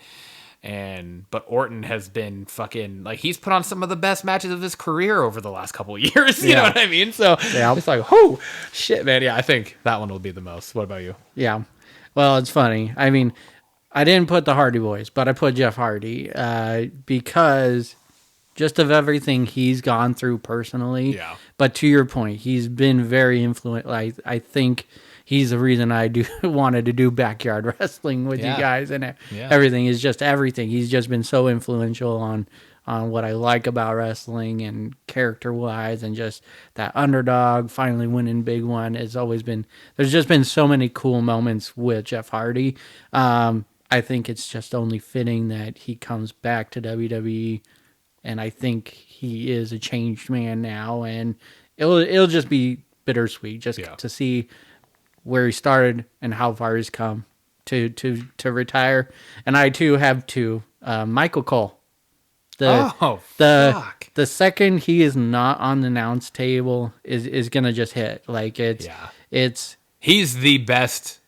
I think he's the best announcer in the history of wrestling. Like, I thought to myself, like, JR would be hard, but it kind of was like John C. Like, you stopped seeing him so often, but he would come back to where like the guest special, appearance so it wasn't like but if like Michael Cole says I'm retiring here, and he's just done, and then he's done, that's gonna hit. That's gonna hit because that's it a is good one, so dude. much That's really good. fun listening to. Because when you're talking about this type of thing, you ask this type of question, like the announcers are not who you're thinking of typically. Yeah. Right. So that's. I didn't have them written down until watching SmackDown and just hearing him call things, and I'm just like, I mean, fuck. In that same vein, dude, Paul Heyman's gonna be a one too. Oh, for sure. Because like how just influential on the wrestling industry he has been, but also just our upbringing in wrestling. Like, So man. Yeah. No, I agree.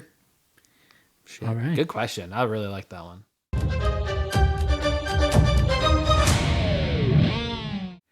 That brings us to Blockbusters.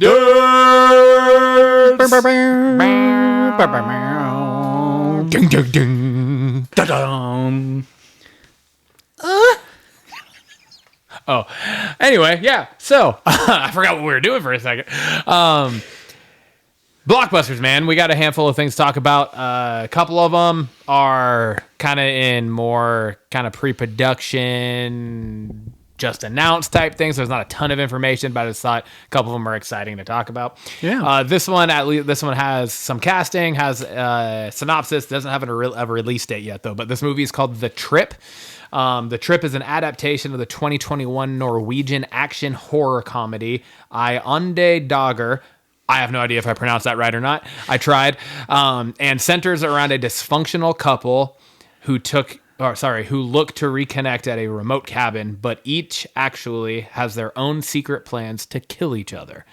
Wow. This movie stars Jason Segel and Samara Weaving in those lead roles there. They are the dysfunctional couple. It also stars Timothy Olyphant and a handful of other people.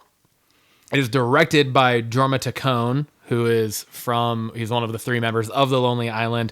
He was also a writer on SNL. He was also, kind of did like guest spot cast member of SNL as well, specifically with the Lonely Island stuff that they did. He also directed the movie Pop Star, Never Stop, Never Stopping. But like I said, this movie does not have a release date as of yet, but I love pretty much everything that Jason Segel's in or has to do with. Forgetting Sarah Marshall is one of my favorite comedy movies of all time. He is fantastic. He is amazing. How I Met Your Mother is one of my favorite shows of all time. Has a lot to do with his character in it. So when I saw this, I was like, oh shit. But then I read it. I was like, an action horror comedy. Yeah. That sounds fantastic.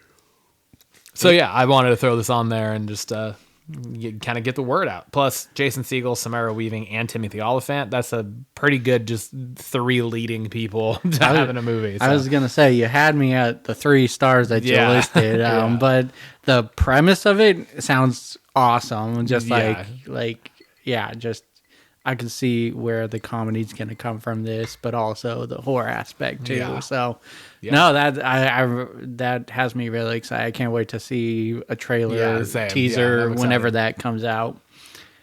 Now You See Me 3, November 14, 2025 release. It's going to be starring Jesse Eisenberg, Woody Harrelson, Dave Franco, Isla Fisher, and Morgan Freeman.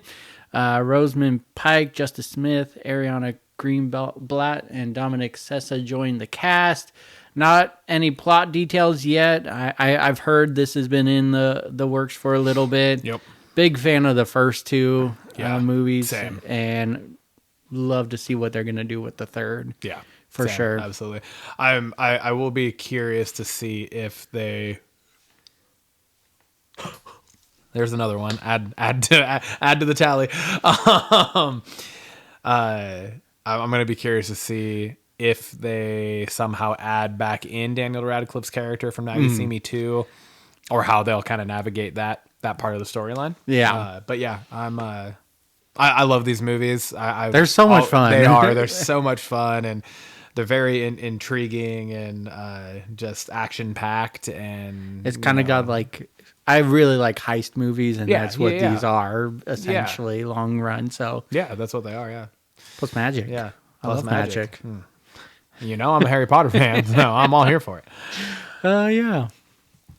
All right, we got this one has probably the least amount of information about it, but I loved the first one, so I was like, I gotta put this on here. So there's very little known about this project yet, outside of the fact that the 4 leads are all expected to return, and this is Wild Hogs 2. So Tim Allen, John Travolta, Martin Lawrence, and William H. Macy are all expected to return in their roles. Yeah, and so I loved the first movie so much. Same here, dude. It was so good, and so I'm The excited. 4 of them together just made the perfect. It really did. Group and, there. and just like the roles that they all played in that friend group were just fucking hilarious. And because I feel like it was all like relatable, because it was like at every point I've had that group of friends where I'm like, oh, this one's you, this one's you, this one's you. It was always fun to kind of look at it that way. What I did read was that this is actually the second time now that a sequel has been like in development. Okay. Back in 2010, Wild Hogs 2 Bachelor Party was, or Bachelor Ride or something like that, was, it was supposed to come out in 2010, but then after the director, Becker, I think is his last name. I forgot to put that on here. But I also read that it was unsure if he was returning or not. So that's part of why I didn't put it on, because I don't know who the director of this is going to be yet. But if he does return, it would be the same director. He is also the one that did the comedy Old Dogs with John Travolta and Robin Williams. Love that movie too. But it flopped. Like, it was not a financial success. Old Dogs? Yeah. Yeah. And so I read after it failed, Yeah. then his Wild Hogs 2 was scrapped. And so this has actually been a long time coming now. I mean, like 14 years. The first one came out in like 2007. Okay. But I put the synopsis of the first one on here to read, just in case there's anybody that hasn't seen it, or they're interested, or just need the reminder, so we can get an idea of any potential follow-up storyline, anything. So the first movie synopsis from the original Wild Hogs is: tired of their humdrum lives, some middle-aged friends, Alan, Travolta, Lawrence, and Macy, all decide to temporarily ditch their responsibilities and take a motorcycle trip. The freedom of the open road holds many surprises for the group, including an encounter with the Del Fuegos, a hardcore gang who take a dim view of the novice bikers. The leader of that of the Del Fuegos in that movie is the late Ray Liotta. the late and great Ray Liotta, I should say. And like that, the first movie, it was phenomenal. It was so good. The comedic timing and everything, and with all four of those actors are fantastic, and like they're all really good comedic, they're all really good in more serious roles, so it's like you can get the combo of all of it within this. Ray Liotta also really good. Was it Eva Longoria, I believe, was in it as well. She was one of the girlfriends, or whatever. But yeah, so it was just all around just good. I forget the actor's name, but the guy who plays Dr. Cox in Scrubs was the bike cop. Marco. He was fucking hilarious. I would love for them to somehow run back into him in the sequel too. Yes. That'd be great. So yeah, man. Like, they get into trouble or something, like, we have someone to call, and they call him or something that helps get him off or something. I don't know. It would just be, there's so many things that they could do to like help continue the story, but also have like pay homage and give good callbacks to the original. Yeah. By the time this comes out, will have been almost 20 years ago. So yeah. No, I agree. I didn't know anything about this as well, and I'm excited for this because the first one was hilarious. Yeah, it was great. Well, one of my favorite things, and me and my stepbrother Austin, we still do this, is when they're in the diner, when they finally get to the diner, but John Travolta had gone back, and he like fucking just like blew up all of the gang's bikes, and then he gets to the diner, he's like, we gotta go guys, we gotta get out of here, and Martin Lawrence just grabs a picture of water, and he's like like anytime something crazy is happening and me and Austin are together, we both look at each other and we're like, that's awesome. All right. Yeah. It's just so funny. So good shit. That's awesome. Next up, we got Den of Thieves 2, sequel to Den of Thieves. Yeah. Synopsis: Big Nick is back on the hunt in Europe and closing in on Donnie, who is embroiled in the treacherous and unpredictable world of diamond thieves and the infamous Panther Mafia as they plot a massive heist of the world's largest diamond exchange. Starring Gerard Butler and O'Shea Jackson Jr. We got a release date coming up here in January 15th, 2025. Big fan of the first one. Again, like we alluded to earlier, I'm big fan of heist movies, and same. And Den of Thieves was like a really surprisingly good one. Like, big fan of Gerard Butler, but like the rest of the cast was like, is this movie gonna be good? And it ended up being great. Because it was like at the time when the first one came out, because it's been a few years now. It was 2018. 2018 was when it came out. I want to say like the only outside of like small cameo parts, the only thing that O'Shea Jackson Jr., which is Ice Cube's son, was known for was Straight Outta Compton, playing his dad. Yeah, right? He played his father's. He played Ice Cube in Straight Outta Compton. So it was one of those things where it was like outside of him, the main original cast was like 50 Cent was in it, and then a few moments later. This is who I thought it was. Pablo Schreiber. He was in 13 Hours with John Krasinski. Oh, okay, yeah. And he, like, primarily what I know him from is a multi-episode arc on Law & Order SVU. He, like, takes Olivia Benson hostage and stuff. Like, he's really good actor. Okay. But, yeah. Anyways.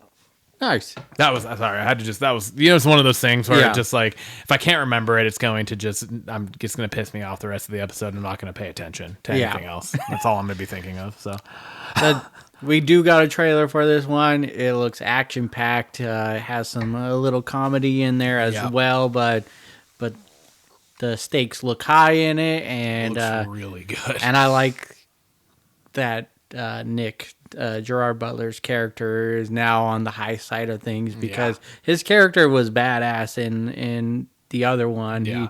You can tell he's kind of a tweener of like kind of breaking the rules, and so now he was on like the bad boy cop. Yes, right. Yes, exactly. And kind so of a renegade cop. And now it seems like he's full renegade. Yes, because in the trailer even it says O'Shea Jackson's character said, "Didn't you get fired? Yeah. Or, like, didn't they can your ass or something like that?" And Yeah. so it's like, oh, so he's no longer with the The police force. police force. And Yeah. but yeah, I'm stoked for that one. Next up, we have is it Heretic? Heretic. Okay, I could. Once again, man, Alexa, Stop it. you gotta calm down over there. You're making my pants tight. Yeah, Heretic. So the synopsis for it is 2 young missionaries are forced to prove their faith when they knock on the wrong door and are greeted by a diabolical Mr. Reed, becoming ensnared in his deadly game of cat and mouse. Heretic means one who differs in opinion from an accepted belief or doctrine. So that's where the name comes from for the movie. It is currently in theaters right now. We don't typically cover movies necessarily that are like already out, I guess. Yeah. In this portion, at least, of Blockbusters. But I wanted to put this on here because, and I texted you this yesterday, I've been listening to the Smartless podcast with Jason Bateman, Will Arnett, and Sean P. Hayes. And I listened just recently to, I think it was their most recent released episode with an actual guest on it, and it was Hugh Grant. Yeah. And so the stars Hugh Grant. He is Mr. Reed. He is the one that the missionaries come to. It also stars Topher Grace, Sophie Thatcher, and Chloe East. But I was just listening to him and just like his whole kind of story, his whole like Hugh Grant. This is on the Smartless podcast. His whole just career. And how like he did some things way early on, and then he did 4 Weddings and a Funeral. But like before that, and he referred to it. He said, "Yeah, I had a career before that, but it was pretty lame. It was really like B movie type things and stuff like that." But then like 4 Weddings and a Funeral kind of like sparked him into this romantic comedy line of stuff, and he did a lot of those. And he said like, he loved them. He enjoyed them. He said, they're actually a lot harder than like people give them credit for to do those. But he said now that as he's gotten older, and he referred to himself, he said, as I've gotten older and uglier, I've kind of gotten, I can't play those roles anymore. That was what he said. He's still He can still pull it off. Yeah, he looks pretty goddamn good still, man. He's just a good dude.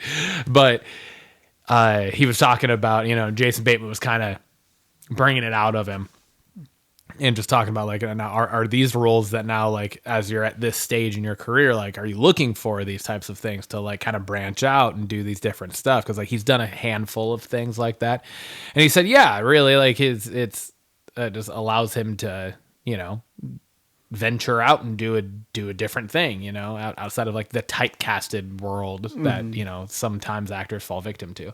So the fucking trailer for this looks fucking wild. And part of the reason why Hugh Grant said when the script came across his desk and he decided like he really wanted to do it was because it's an A24 movie. Yeah. And they're he said himself, and we've talked about it actually a couple times recently on episodes. He said himself that he's like, I'm still trying to get over Midsommar. Yeah, that movie is a trip. And that's what Hugh Grant said. Yeah. Like he was like, oh my god. And so like when he got the opportunity to be a part of an A24 production, like he was all for it. And because they were essentially talking about how A24, it's really hard to blend all of the elements of cinema that A24 productions do, where they make you care. There's the laughs, but there's also the terrifying realism to things as well. And so, yeah, it was just made me be like, dude, we got to talk about this because we haven't yet. I know it's already out, but I want to talk about it. So yeah, couple things. So excited to hear that you listen to Smartless, because really Smartless is what got me into podcasts. It was the first one I listened to, and I've listened to religiously. So yeah, they're so fucking funny. I love that show. It's so good. I've only listened to a few episodes. I listened to the very first one I listened to was Alicia Keys, and she's so fucking cool. Like you just tell, like you're just listening to her talk and you're just like, she's so chill. Like that's the type of person you want to just like hang out in a coffee house with. Yeah. Just like hang out and bullshit with. Jude Law, Michael Keaton, and then Hugh Grant. Yeah. Those are the 4 I've listened to so far. Yeah. So The Michael Keaton was a lot of fun to listen I'm trying to remember to. which one I'm in the middle of listening to right now. That I was literally listening to on the way down here. Anyway. Yeah, It'll come to me. listening to that podcast, it just feels like I'm sitting in a room just watching them talk, and Yeah. it's hilarious. Love Yeah, that. it's The other part of it is just it kind of gives me. I don't know if you've seen the movie Escape Room, but it kind of gives me those vibes. So you should check them out if you haven't. Yeah. But it kind of gives me those vibes, but also in the A24 fashion, Yeah. which I'm excited for. Yeah. But yeah, no, this movie looks great. I do want to check this out in theaters, so We should see it together. we should. We haven't gone and seen a movie together in a little bit now, so I figure that'd be a good one. All right, this brings us to the return of the Blockbusters Triple B Game Show. We are bringing back the only game that we have done multiple times now, and this will, I think, be the 3rd time we've done it on the show. Third, yep. But we've done a different rendition of it each time. The very first time we did just the basic. It's the Blockbusters Trail. It's where we have 2 actors, and we kind of the first one I think was you just did it to me. Yep. Right? And I just had to connect them. Yep. The second time we did it, we did a 3-way race between you, me, and my brother Nathan. With 3 actors. With 3 actors, had to and connect that with. of which Nathan fucking destroyed us. He is In minutes. abnormally, Like, not not even a even minute. minutes. He had it done in like 35 seconds. It Yeah. was fucking crazy. He is abnormally good. He's like Rain Man. But it has nothing to do with his abilities. It's just because, never mind. So, love you, brother. But yeah, so speaking of Nathan, before we started this episode, I texted him and I said, hey, if you get this in the next 30 minutes, send me a text with 2 different actors. Yep. And then I'm going to look at it. I'm going to read it live on screen. The way we're doing this game this time is Tim, you and me, we're going to co-op this bitch. And I'm saying that in the terms of like cooperative video game play, right? Where you like do the storyline together. Okay. So you and me are going to work together to get through this. But the way it's going to work is I will read the 2 actors. I will start we're just going to start with one of them. And we have to go from that side. We can't bounce back and forth from side to side. We just have to work from one to the other. But the way it works is I will say, let's just say I'll just start it. Okay. So I will start it. I will take the first actor and I will go from them to somebody else in a specific movie. Okay. Okay. Once I have done that, you then have to take that somebody else and you now have to just say that person to somebody else in a movie. Okay. Then I have to take that person and we kind of leapfrog each other based off of the second person that we said. But there's no help between each other. It's literally just like I could be like, all right, if I say this, I hope you say this. Yeah. But then you say somebody else, and now I'm like, fuck, where am I going? So Yeah. we're gonna see how this works. We can't talk it through. I We just made this up. So I we're like going to see it. how it works, but I thought a different rendition of this game would be fun. I like it. It's a I fun like game in general. Keep bringing it back. So I did get a text from Nathan. So I will open that and we will read it. The best part about this, there's no losers because we're both winning. He made it really hard, didn't he? I mean, all right, what are the actors? yes, Okay. I think, but also because we're not using shows. Okay, we're taking shows off the Yeah, plate. we're not Okay. using shows. So Okay. then I think it does kind of change it, but also I also feel like I'm not sure. But Nathan wouldn't do this, and that wouldn't. This, Nathan. It's not. Yes. He would make this not a one connection thing. The 2 actors he sent are Leonard Nimoy, who, if I'm not mistaken, He's played Spock. Yeah. Fuck, that makes it hard. And Patrick Stewart, who Who also is in Star Trek. but only the TV show, correct? No, he was in movies. He was like in Star Trek Nemesis. But was he in any of them with Leonard? He wasn't in any of them with Leonard Nimoy. No, I don't believe because so. that wouldn't make any sense. So that's why I'm like, Nathan wouldn't do that. No. So, damn it. Leonard Nimoy to Patrick Stewart. All right. What one are you starting with? I don't know. Let's maybe go on the easy side first. Patrick Stewart. Oh, you're going with Patrick Stewart. Do we want to start from the other side? I think we should start from the Start other way. from Leonard Bury out of Nimoy? the hard way. Okay, bury out of the hard way. That's fine. That's fair. Okay. Fuck. Maybe I'll let you start. Maybe I'll let you start. Bastard. Because I'm going to be honest, Star Trek is not my thing in any way, shape, or form. So I don't really know any of the people that are in Star Trek outside of William Shatner, Patrick Stewart, and Leonard Nimoy. Those are the only three people I know. Well, I guess that's where I'm going to go with. William Shatner. William Shatner. Leonard Nimoy to William Shatner. I was counting on you to have a better option.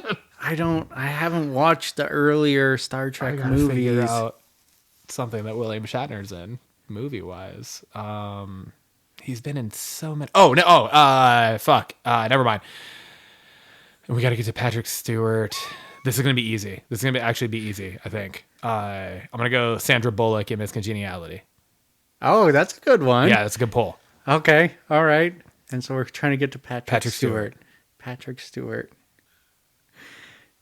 We say this is easy, and then you got us out. Yeah, I got us out of the hard part. So now it's really just making the connection, and I feel like it should be fucking simple. Nathan's gonna be screaming once again. I don't know how he's so good at this game. I thought I was good at this game, and then we did that one with him. I was like, okay, this is fucking ridiculous. I'm gonna go. Well, I'm sitting here thinking, but thinking doesn't matter because I have to wait for you to say one anyway. I'm gonna say Sandra Bullock to Keanu Reeves' Speed. Okay. I know I'm trying to think ahead, but then you're right. I have to wait for your know, movie. I know it doesn't matter if you think ahead. It kind of adds a new wrinkle to this, which is actually kind of nice. Remember, we have to be on the same page, so don't think too far ahead. I know. I mean, I like. Because we do need to think ahead, but I know. Also, I need to be on the same wavelength without talking to you about this. I know, that's the thing, is because I could say one and completely fucking throw you. Fuck. Man, this is harder than I thought it was going to be, honestly. Because now it's like it's not just me trying to connect it, it's me trying to connect one, but also not screw you over in connecting that. Yeah. You know? Well, I guess let's just go for it. Let's go Keanu to Keanu Reeves movies. I'm like only thinking of two outside of Speed. I'm only thinking of two. That's like the only things that are in my mind. Fuck. I'm just gonna go Lawrence Fishburne in The Matrix. Damn you. Oh shit. Lawrence Fishburne. That's one I really can't think of a lot. Like, I know he's been in a lot, but I can't think of a lot of movies. Oh. All right. You need to be on the same page here. All right. You ready? Throw it. Please don't ruin this, because the next movie connects us. Oh, fuck. That's a lot of pressure. Okay. Lawrence Fishburne to Amy Adams in Man of Steel. So You're saying Amy Adams to Patrick Stewart? No, well, there's a movie in between, but we'll connect us to it. Oh, fuck. Oh, god damn it. Okay. Please get it right. Fuck. I can't fucking think of anything that Amy Adams is in right now. I am fucking struggling. I think we could still get there through other things, but the one definitely connects it. A few moments later. Fuck.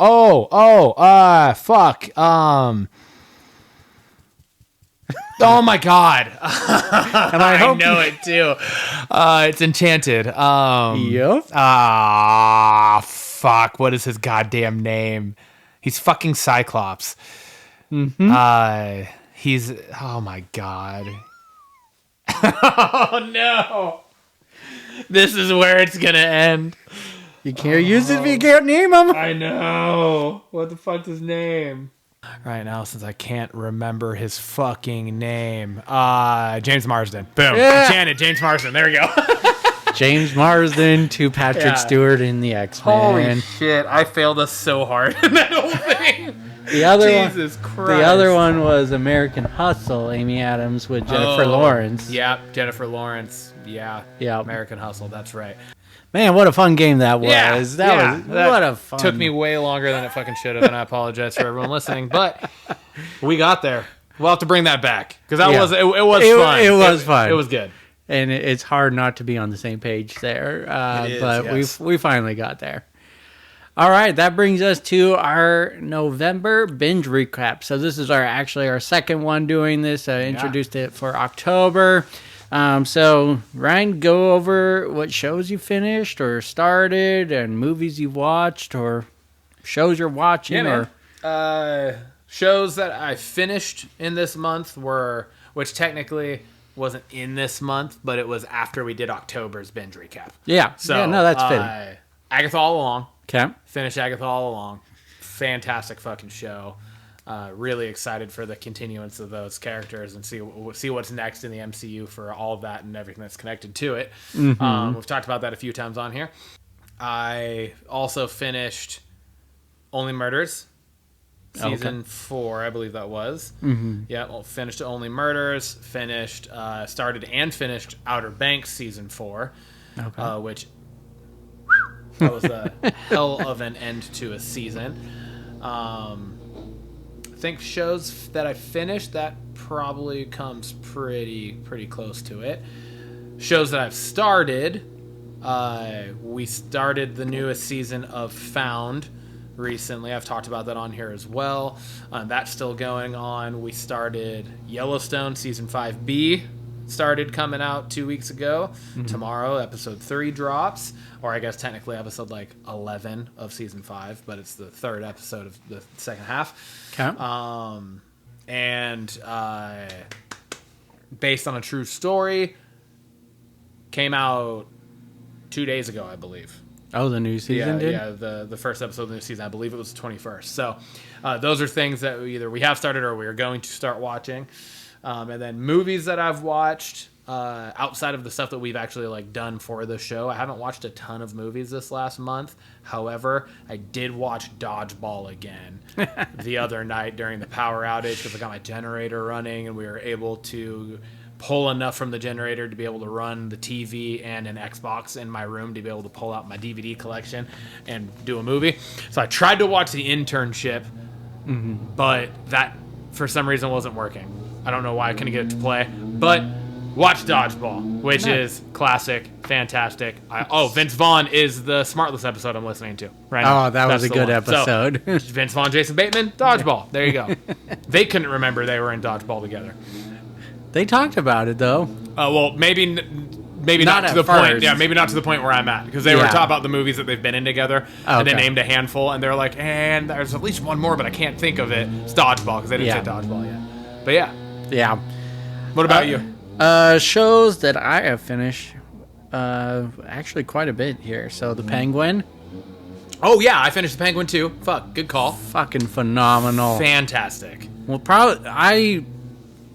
it's probably in the top 5 shows that I've ever watched. It's amazing. It was incredible. Absolutely like, amazing. Yeah. front to back. Colin Farrell deserves a fucking award. For that, yes. Absolutely. And so does Kristen Milioti. Yeah. She was amazing in that. All around. It was really The good. finale, oh my Was- God. Fuck. Oh my God. Yeah. The whole Fucking show, mind-blowing, incredible. I loved it. I cannot say enough good things about The Penguin. Schitt's Creek, wrap that up. Hey, there you go. I know we were talking, last time we talked about it, we were talking about how I was watching it. I finished Was it. that watching it for the first time? No, this is the second time around. Okay. So, Yeah. I was going to say. Hoarders, just caught up on the latest season, and that show is insane. I find myself having tendencies of a hoarder, but not to That be on the extent. show. Yeah. I can't do reality TV stuff like that very much. Like Bar Rescue is about the extent of it for me. I have a hard time with other stuff, but so I've never watched Hoarders really. Agatha All Along was the other one that I finished, and also agree with you, just incredible. You haven't finished Only Murders yet? Oh yeah, I did finish that, but Only Murders too. I guess I didn't put that in the last. Yeah, so I did finish that as well. Also really good and Fantastic. All three, so Penguin, Only Murders, Agatha, they all did a really good job of them, like also laying the groundwork to set up another continuance or another season or whatever absolutely. you want to call it. So Other shows that it's not starting but continuing to watch is How I Met Your Mother. I'm in the 5th season right now. Same. We're also in the 5th season. And then Modern Family, Great. I started the show and made it through like 9 seasons, but then I lost cable and then haven't finished the last. So I'm starting from beginning. So you haven't finished? You haven't watched the whole? I haven't series finished yet? the whole series. Dude, so that's gonna be what we're talking about when you get there. But it's been so long. So watching this I just Feels got like through you're the first. watching it again, It's like for the first time, and the same laughs are coming up. I'm remembering The show's little so parts. good. It's so good.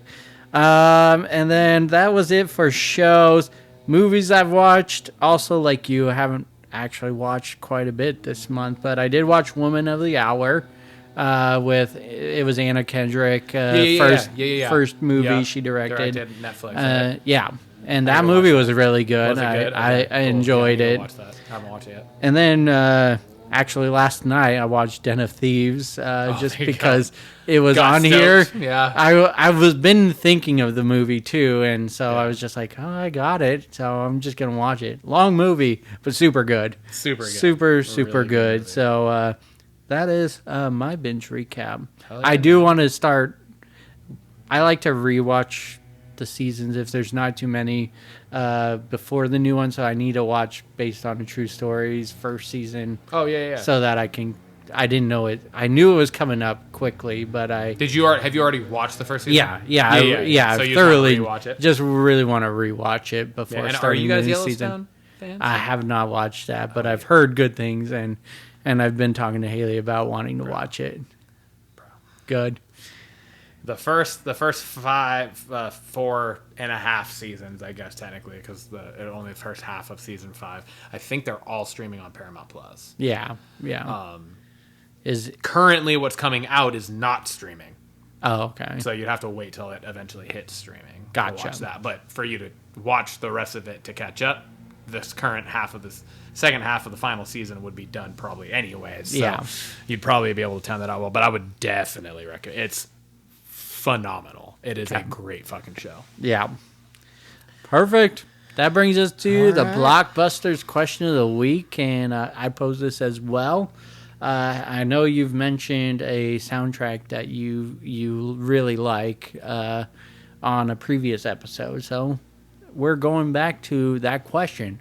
What is your favorite movie soundtrack? A, as a kid, and then B, as a teen and / adult. Yeah, dude. I'm gonna start with teen and adult. Okay. And I'm going, and it might be the same one that I said before. Mm-hmm. But I'm going Guardians of the Galaxy. No, that was not the Was one that you not? Which one listed. did I say? You talked about Bad Boys 2. Oh, yeah, because And the Bad Boys 2 soundtrack was fucking dope. But from fucking start to finish for a soundtrack for my adult teen years, Yeah. Guardians of the Galaxy Volume 1, So good. all volumes. Yeah, honestly. All seriously. 3, but Volume 1 was like... That's like a Spotify playlist on its own that you just fucking put on and jam to. Like, it was so fucking good. Yeah. As a kid, I'm going, and it's really based off one movie, and I'm trying to look up right now what the other songs on the theme song on the soundtrack are, but it's really just one, so I don't know if it really counts as a full soundtrack. I had a hard time thinking of as a kid because that's not like what I paid attention to as a kid, if that Yeah. makes sense. But I went with the Mighty Morphin Power Rangers Oh, that's a good one. because it had the I believe it was a Van Halen song. Are you talking about the movie? Yeah, the movie. With Oh the yeah, like news. I think Dreamin' was one of them, and then Let me see real quick. the kids are back in town. And the Power Rangers theme song, Yeah. but there is a Van Halen song on there. I was actually listening to it last night. You're listening to that song or that soundtrack? To the soundtrack. The Mighty Morphin Power Rangers Yeah. soundtrack. You were listening to it Yeah. last night. Yeah. What the fuck? Is that one of your answers? No, Oh, okay. no. What are the odds of that then? Well, I was thinking about the question, and I was like, "Oh, what about this?" I remember really enjoying the movie. Oh yeah. Dreams. Yeah, Yeah. That's the one. Sorry, it took me a second to see it. yeah, But I mean, even like Higher Ground, yeah, written by Stevie Wonder, performed by the Red Hot Chili Peppers. Free Ride. Mm-hmm. Go Power Rangers. Yeah. I mean, like, just, dude, there's so many songs in that are the power. Oh, we're in trouble. Something's going on. But oh yeah, Yeah, Trouble. Yep. Yep. Dude, it's just, I mean, Kung Fu Fighting was in it. Mm-hmm. It's just a really good fucking soundtrack. Okay. All right. What about you? I got a couple for each. So. Okay. The two as a kid, Space Jam. Space Jam was a Good pull. Fuck yeah. killer soundtrack. Fucking amazing. Killer soundtrack Yeah. from front to back. Great soundtrack. And believe I can fly. Woo! I believe I can touch the sky. Woo! Yeah, man. Good shit. and then Hercules, the Disney movie Hercules. I just absolutely loved that soundtrack. That's good. And then as teen adult, the first Spider-Man, Tobey Maguire, we got Chad Kroger, Josie Scott, Fucking Hero. and then just bunch of killer songs on that one. I saw that live. Yeah. I saw Nickelback perform Hero live. Oh, Just like last year. I It was amazing. I love you. It was great. Daredevil was another one. It was just had an Evanescence. yeah. Just early Marvel You just movies. threw my whole mentals back. I forgot about that goddamn soundtrack. That was a fucking killer soundtrack for that movie. I haven't watched that movie in so long. I know. And then 8 Mile. I mean, it's kind of just an Eminem album, but But there's nothing wrong with that. No, and it was a great... An Eminem album is a fantastic thing. Yeah. So let's rejoice in that. I definitely had a bunch for that, but those just like... I didn't realize how many soundtracks I actually listened to, and those were ones like were on full repeat all the time. So That was a harder question for me because soundtracks aren't like really something that I pay that I don't pay that much attention typically to soundtracks of movies. I'm typically just like more into the movie itself. yeah, And so when you said that, I was like, fuck, I don't know. But I was like, oh yeah, well, Guardians. And then I was like, as a kid, goddamn. I was like, oh fuck, Mighty Morphin Power Rangers. Yeah. But I'm just picturing them fucking like the parachuting scene to start. Yeah. And then when they're like rollerblading in the beginning, like all the stuff. Like Yeah. it was just like all of it was just super good. And then as we were just talking about it, like more and more were coming back to me. So yeah, that made me just want to watch all of those. I know, right? Goddamn. All right, man. Well, dude, Wraps up Episode 25. 25, dude.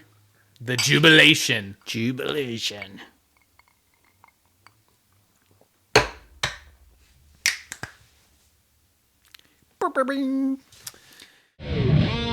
Let's fucking go.